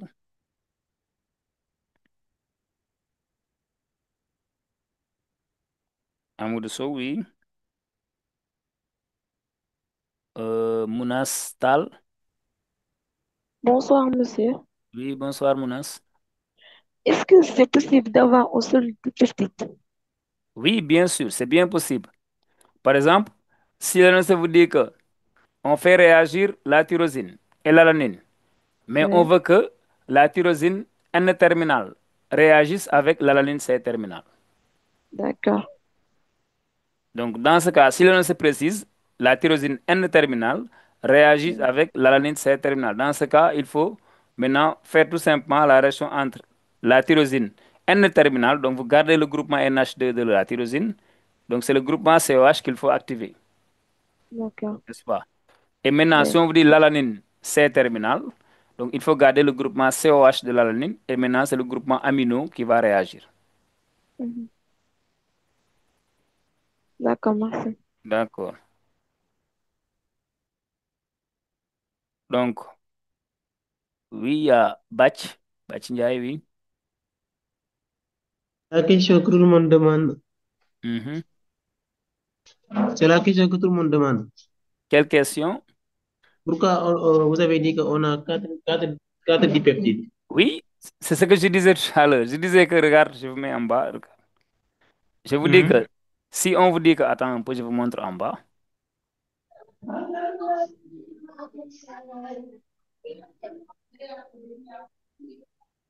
Voilà, je vais vous montrer en bas. Voilà, c'est bon. Donc là, regarde, si on me dit que, si on vous dit qu'on veut que la tyrosine, comme ça, je mets tyrosine, n'est-ce pas, réagit avec l'alanine, Oui, comme ça, alanine, n'est-ce pas? Maintenant, il faut oui, savoir que la tyrosine possède deux fonctions. La oui, tyrosine possède une fonction N-terminale et une fonction C-terminale. oui, Même chose aussi pour l'alanine. Maintenant, si oui. on fait ce mélange-là, mais l'ONU n'a pas précisé concernant les nombres de Mhm. moles utilisés pour chaque composé, pour chaque, si tu veux, pour chaque acide alpha-aminé. D'accord? Donc, on mélange ces deux-là. Ce qui va se passer, c'est quoi? En solution, en milieu, la tyrosine qui est là, qui était RCH2, je vais mettre ça ici, CH, là j'avais NH2, là je mets COH, va réagir avec la tyrosine encore, de formule toujours R, comme je l'ai dit, CH2, CH, là je mets NH, je mets l'autre H ici, et là je mets le groupement COH en bas. Ça, c'est la tyrosine qui réagit avec Oui. la tyrosine. Mais ici, c'est la tyrosine N-terminale. Regarde, je garde le groupement amino de la tyrosine. Vous avez, vous avez D'accord. bloqué ce groupe, Vous dites? vous avez bloqué ce groupe N terminal. Non, non, ça, je le bloque. Oui, N'est-ce pas? C'est ça qui va réagir. Le groupement COH, c'est ça qui va réagir. oui. Et toujours pour l'autre tyrosine, c'est ce Mhm. NH là qui va réagir, ce H qui va partir. Et je garde Ah, ça, COH. Tu oui, as vu? oui, Ça, c'est une première réaction. La tyrosine qui réagit avec la tyrosine. C'est bon. oui, oui, ok. N'est-ce pas? La deuxième réaction, c'est quoi? C'est lorsque l'alanine, qui est de formule, comme je l'ai dit tout à l'heure, CH3, CH2 qui est là. Donc là, je mets ici NH2, COH. Ça, c'est l'alanine. Va Oui, réagir encore avec l'alanine. CH3. Là, je mets CH, n'est-ce pas? Là, je mets maintenant le groupement COH. Et là, je mets le groupement NH. Je mets l'autre H ici. Tu as vu? L'alanine, je bloque ici NH2. L'alanine, je bloque COH. Donc, c'est ça qui va réagir. ah, ok, oui. Ça, c'est alanine-alanine. Ah, Tu oh, as vu? Oui. Maintenant, troisième dipeptide. Je Ah. remets ici la tyrosine de formule RCH2, Hmm. CH. Là, je mets Hmm. NH2, COH. Tu as vu, ça c'est la tyrosine. Mais je garde le groupement amino. C'est ça, la tyrosine N-terminale. Je garde NH2. Mhm. D'accord, c'est ça qui va réagir avec l'alanine. L'alanine, je vais le mettre CH3, Hmm. CH, COH, NH2, NH, lié à H. Tu as vu, dans ce cas, je garde le groupement COH de l'alanine. On parle Ouais. d'alanine C-terminale. Je garde le groupement NH2 de la tyrosine. On parle de tyrosine N-terminale. C'est ça qui va Monsieur, partir. Oui, ça veut dire que daal alanine peut réagir avec alanine, trop, bien sûr. L'alanine va tyrosine réagit, réagir avec l'alanine. oui, La tyrosine réagit tyrosine avec, réagit avec la tyrosine. ok. Là, c'est la tyrosine N-terminale maintenant qui La réagit tyrosine avec l'alanine C-terminale. Tu as vu? aussi, tyrosine C terminal réagit avec alanine N terminal. Voilà. Ça dit que la Ok, c'est dernière bon. qui reste, c'est Ok, on quoi? avance. Ok, Voilà, je je comprends. remets toujours RCH2, Hmm. CH. Tu as vu? Là maintenant, je garde le groupement COH. Là maintenant, c'est NH2 qui va venir. Regarde, je garde le groupement COH maintenant de la tyrosine. Ça, c'était le groupement COH de la tyrosine qui avait réagi. Tu as vu? Maintenant, ici, je le garde. C'est ça qui va Hmm. réagir avec l'alanine, comme je l'ai dit. Ici, COH, CH. Là, je mets COOH. Et là, c'est NH2. Maintenant, regarde.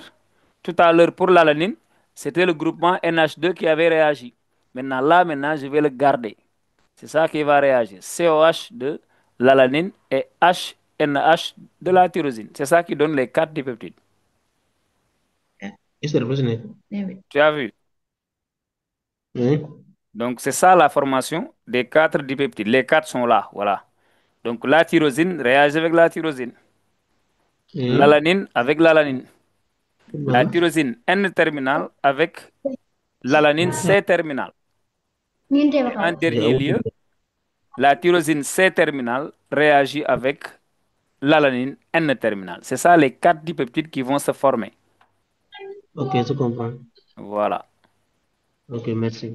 Maintenant, si le mélange maintenant était équimolaire, Hmm. si le mélange était équimolaire, Oui, équimolaire, vous oui. n'aurez que ces deux derniers-là. C'est-à-dire que vous n'aurez pas la réaction alanine-alanine ni tyrosine-tyrosine. Ah, ok, ok. Vous allez obtenir que ça, la S'il formation est, de deux dipeptides. s'il est racémique, Voilà. s'il est racémique, s'il est C'est la même racémique, chose aussi, c'est pareil.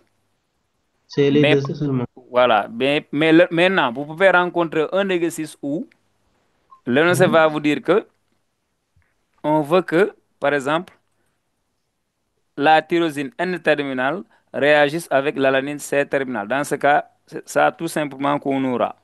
L'alanine, On, la tyrosine N-terminale, je garde le groupement NH2.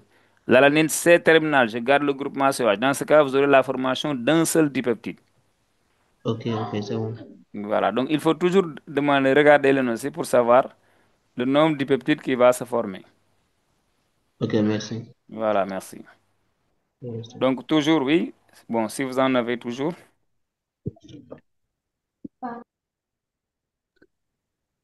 Il y a Djedju, je pense. Oui, Djedju. Monsieur, Oui, au niveau de la question B, indiquez les différentes étapes de la synthèse. oui. Vous pouvez remonter un peu.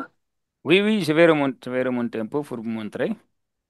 Voilà, c'était ça. Maintenant, là aussi, il faut bien lire la question parce que la question c'était euh, on désire euh, synthétiser un dipeptide à partir de la tyrosine et de l'alanine. On a donné la formule. Indiquer le nombre, ça c'est déjà dit. Après, on vous dit Oui. indiquer les différentes étapes de la synthèse du dipeptide tyrosine-alanine maintenant. Où la tyrosine est N-terminale. Là, l'énoncé a précisé. Oui. Donc, si on dit que la tyrosine est N-terminale, donc on aura la formation d'un seul dipeptide, d'un. D'accord. Maintenant, je vais vous montrer même euh, le dipeptide qu'on doit obtenir. Si on vous dit, voilà, c'est bon. Donc, si on vous dit la tyrosine N-terminale, c'est ça. Oui, C'est l'équation 3. d'accord. C'est ça qu'il faut tout simplement mettre. Parce qu'on vous a dit la tyrosine N-terminale. Donc, la tyrosine garde le groupement NH2. Et maintenant, l'alanine va garder le groupement COH. Et dans ce cas, si on veut que cette réaction 3-là, tout simplement, tout simplement la réaction 3, il nous faut Mm. bloquer le groupement NH2, bloquer le groupement COH de l'alanine, bloquer le groupement NH2 de la tyrosine. Si on ne bloque pas, ces deux fonctions-là vont réagir. D'accord. Et ici, pour écrire l'étape, on peut mettre, on bloque le groupe NH2 de la Oui, c'est ça. tyrosine. Voilà, c'est ça que j'ai mis en haut. On bloque le groupement NH2 de la tyrosine.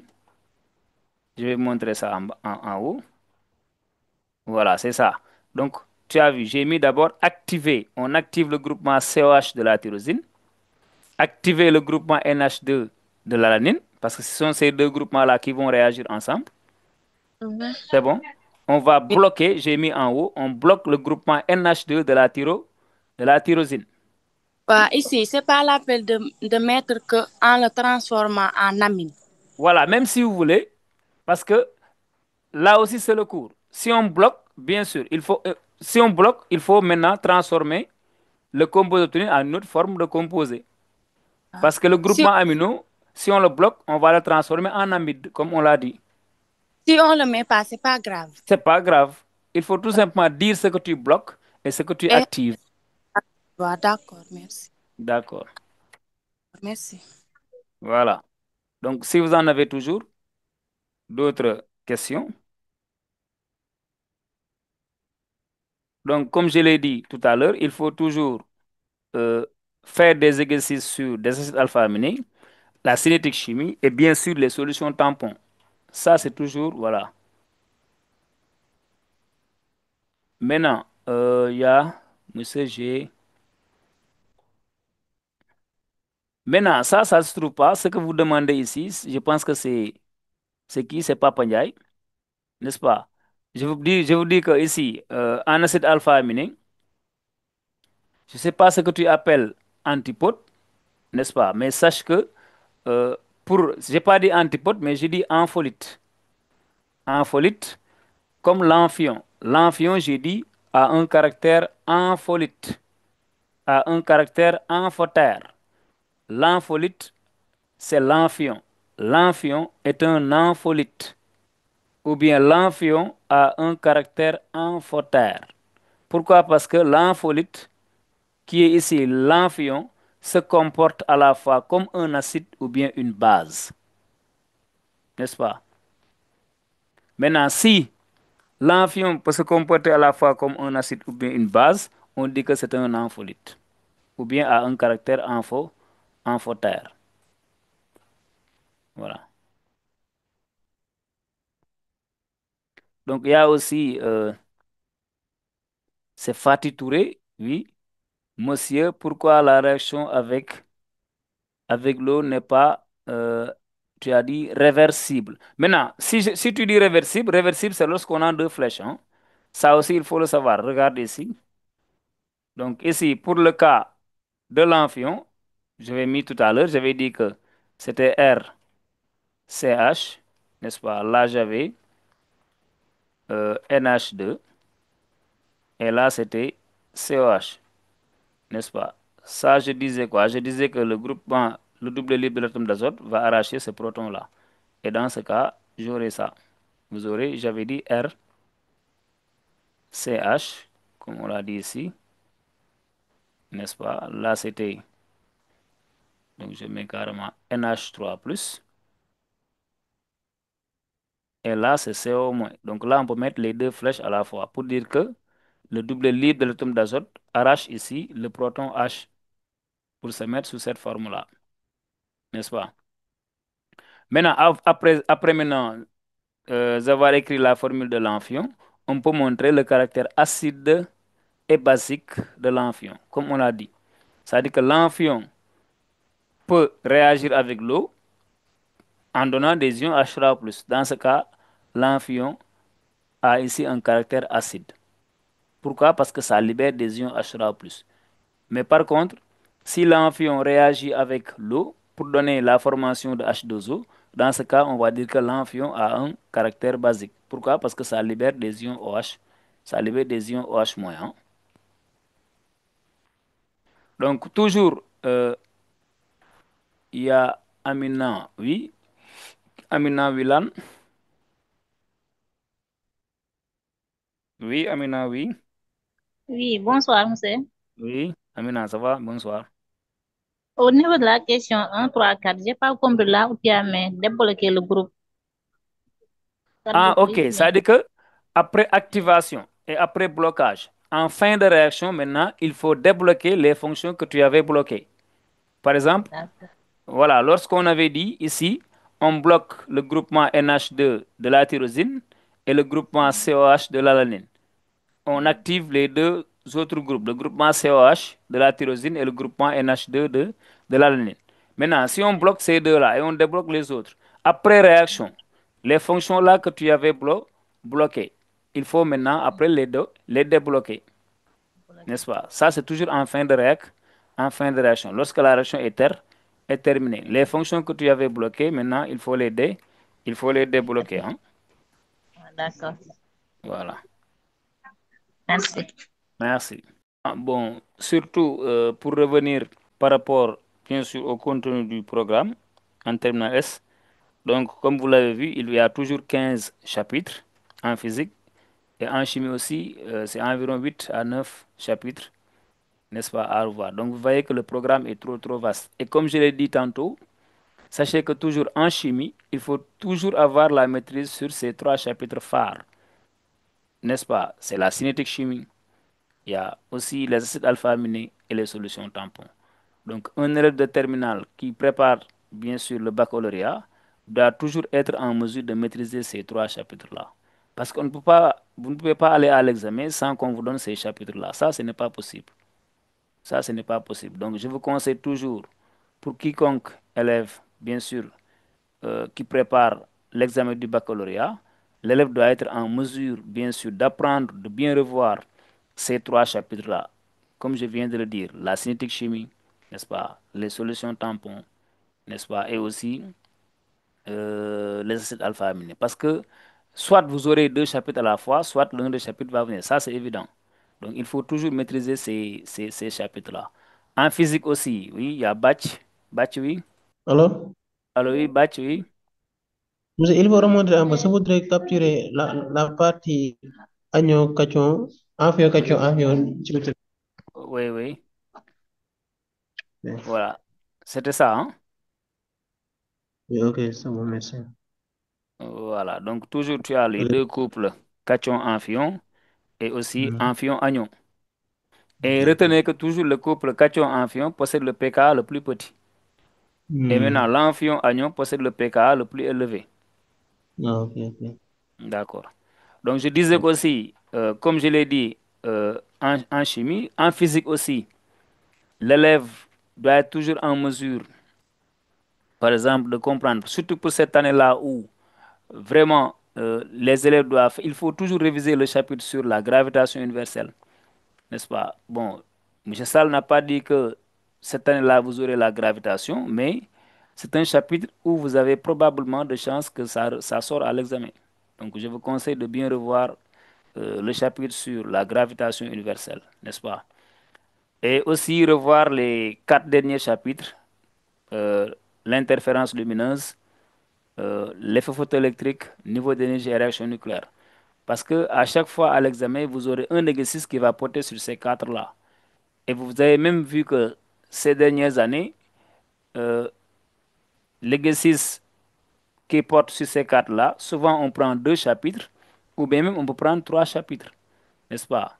L'exercice même peut résumer les 3 chapitres, ou bien 2 chapitres à la fois. Donc il faut bien revoir ces 4 derniers chapitres-là. Donc vous aurez un exercice sur ces 4-là, n'est-ce pas? Revoyez aussi comme je l'ai dit tout à l'heure, la gravitation universelle, n'est-ce pas? Et aussi la partie sur l'électricité, n'est-ce pas? L'électricité, donc, toujours il faut maîtriser, revoir les circuits, n'est-ce pas? Vous avez vu le circuit RL, auto-induction. Vous avez vu le circuit RC, charge et décharge d'un condensateur. Vous avez vu le circuit LC, n'est-ce pas? Où vous avez les oscillations électriques.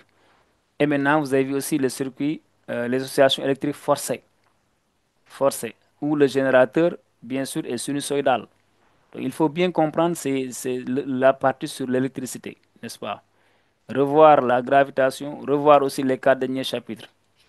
Voilà, donc ça, c'est des chapitres phares que tout élève, surtout pour cette année-là, qui prépare l'examen, doit être bien sûr en mesure de maîtriser. Donc, je vous conseille de bien revoir ces chapitres-là. Voilà. Donc, je vous conseille de bien revoir euh, ces chapitres-là, surtout en chimie, je l'ai dit tantôt, revoyez ces trois-là, l'acide alpha-aminé, la cinétique et les solutions tampons, n'est-ce pas? En physique aussi, revoyez les quatre derniers chapitres, revoyez aussi la gravitation et un peu de révision sur la dynamique, bien sûr, et aussi la partie électricité, hein.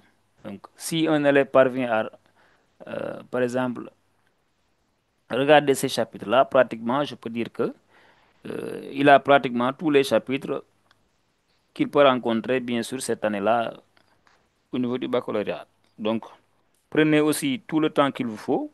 Vous aurez, comme on l'a dit, vous aurez 4 heures en sciences physiques, 4 heures de temps pour 5 exercices, n'est-ce pas? Pour chaque exercice, pour 2 exercices de chimie, n'est-ce pas? Vous pouvez prendre une heure pour la chimie, une heure de temps pour la chimie. 30 minutes, ça suffit pour un exercice. Et 30 minutes pour l'autre exercice. Ça veut dire que une heure de temps, 2 exercices en chimie, premier exercice 30 minutes, deuxième exercice 30 minutes, ça suffit. Et maintenant, il vous reste 3 heures pour 3 exercices. Chaque exercice, vous le donnez une heure. C'est faisable. Donc, je vous conseille d'amener toujours une montre. Je n'ai pas dit portable, j'ai dit une montre. Les portables sont interdits, n'est-ce pas? Donc, prenez toujours la peine d'amener une montre. Toujours, lorsque vous faites un exercice, ayez le temps aussi de regarder l'heure. Un exercice de chimie, 30 minutes, ça suffit. N'est-ce pas? 30 minutes pour chaque exercice en chimie, ça vous fait une heure. Et les 3 heures qui restent, vous allez concentrer pour chaque exercice une heure. C'est sûr que vous allez terminer. Et aussi, euh, essayez toujours de faire, de toucher tous les 5 exercices. Il ne faut pas aller à l'examen et faire tout simplement 4 exercices, laisser le dernier exercice. Ça, il ne faut pas le faire. N'est-ce pas? Pour chaque exercice, ayez le temps de faire des questions que vous pouvez faire. Parce que pour chaque exercice, vous pouvez ramasser de 2 à 3 points. C'est bien possible. Souvent, ce sont les dernières questions qui sont un peu difficiles pour vous, n'est-ce pas? Mais pour chaque exercice, les premières questions, vous pouvez les faire. C'est à votre portée. Donc, comme on l'a dit, l'examen, c'est toujours chasse au point, n'est-ce pas? Donc, les 5 exercices que vous aurez, regardez, souvent, vous aurez pour chaque exercice, un élève au minimum pour avoir 2 points sur chaque exercice. Ça, c'est le minimum. C'est le minimum. Donc, il faut faire les 5 exercices. Donc, faites les 5 exercices. Et la peine aussi de lire et de le relire. N'est-ce pas? Utilisez tout le temps qu'il vous faut. Ça ne sert à rien maintenant de se précipiter. Donc, prenez tout le temps qu'il vous faut. Vraiment. D'accord. Et je vous souhaite aussi bonne chance aussi pour l'examen, bien sûr, et le maximum de concentration. N'est-ce pas? Concentrez-vous surtout et la peine de lire, de relire. Prenez tout le temps qu'il vous faut. Amener une montre, n'est-ce pas? Regardez l'heure pour chaque exercice. Oui, il y a Batch qui lève la main. Oui. Monsieur, Oui, Batch, oui. les prix comme audition, si c'est de ça, là. Oui, j'ai pas entendu. Les Vous dites Batch. chapitres comme les chapitres comme la palace et auto-induction. Les chapitres comme La palace, la place, oui. waaw, comme c'est ça, le chapitre là. La place et quel chapitre? Comme auto-induction. Auto-induction, oui. Vous dites pour ces chapitres-là, oui. C'est pas probable que rôle. Bon, pratiquement, bon, souvent, on dit que la place, souvent, ça sort au second tour. Bon, souvent, ça veut dire qu'on a je n'ai jamais rencontré un exercice, surtout en terminale S2, bien sûr, où au premier tour, en physique-chimie, on nous donne la place. Souvent, c'est un chapitre souvent qu'on donne au second tour, mais on ne sait jamais. Peut-être qu'un jour viendra, on ne sait pas. Peut-être un jour viendra que la place va sauter au premier tour, on ne sait pas. Mais je n'ai jamais rencontré euh, une épreuve, bien sûr, de baccalauréat en sciences physiques où la place est donnée au premier tour. Ça, c'est pas encore donné. Mais souvent, ça sort au second tour. Mais bon, peut-être qu'il arrivera un jour où on verra la place au premier tour. Bon, on ne sait pas. Il faut tout simplement tout réviser. Les forts et les faibles, comme en chimie. Oui, oui, bon, en chimie, je conseille tout élève d'apprendre la chimie. La chimie, il faut tout comprendre. Parce qu'on peut vous donner un exercice qui commence sur acide faible, où on vous parle de dissociation, et maintenant, ça va terminer sur les solutions tampons. C'est bien possible. Et souvent, ça se passe comme ça. Moom c'est facile de toucher tous les parties moo tax. Voilà, donc il est la peine, la chimie, même, il faut tout apprendre. La Ok, chimie, il c'est faut bon. tout apprendre. Voilà. Ok.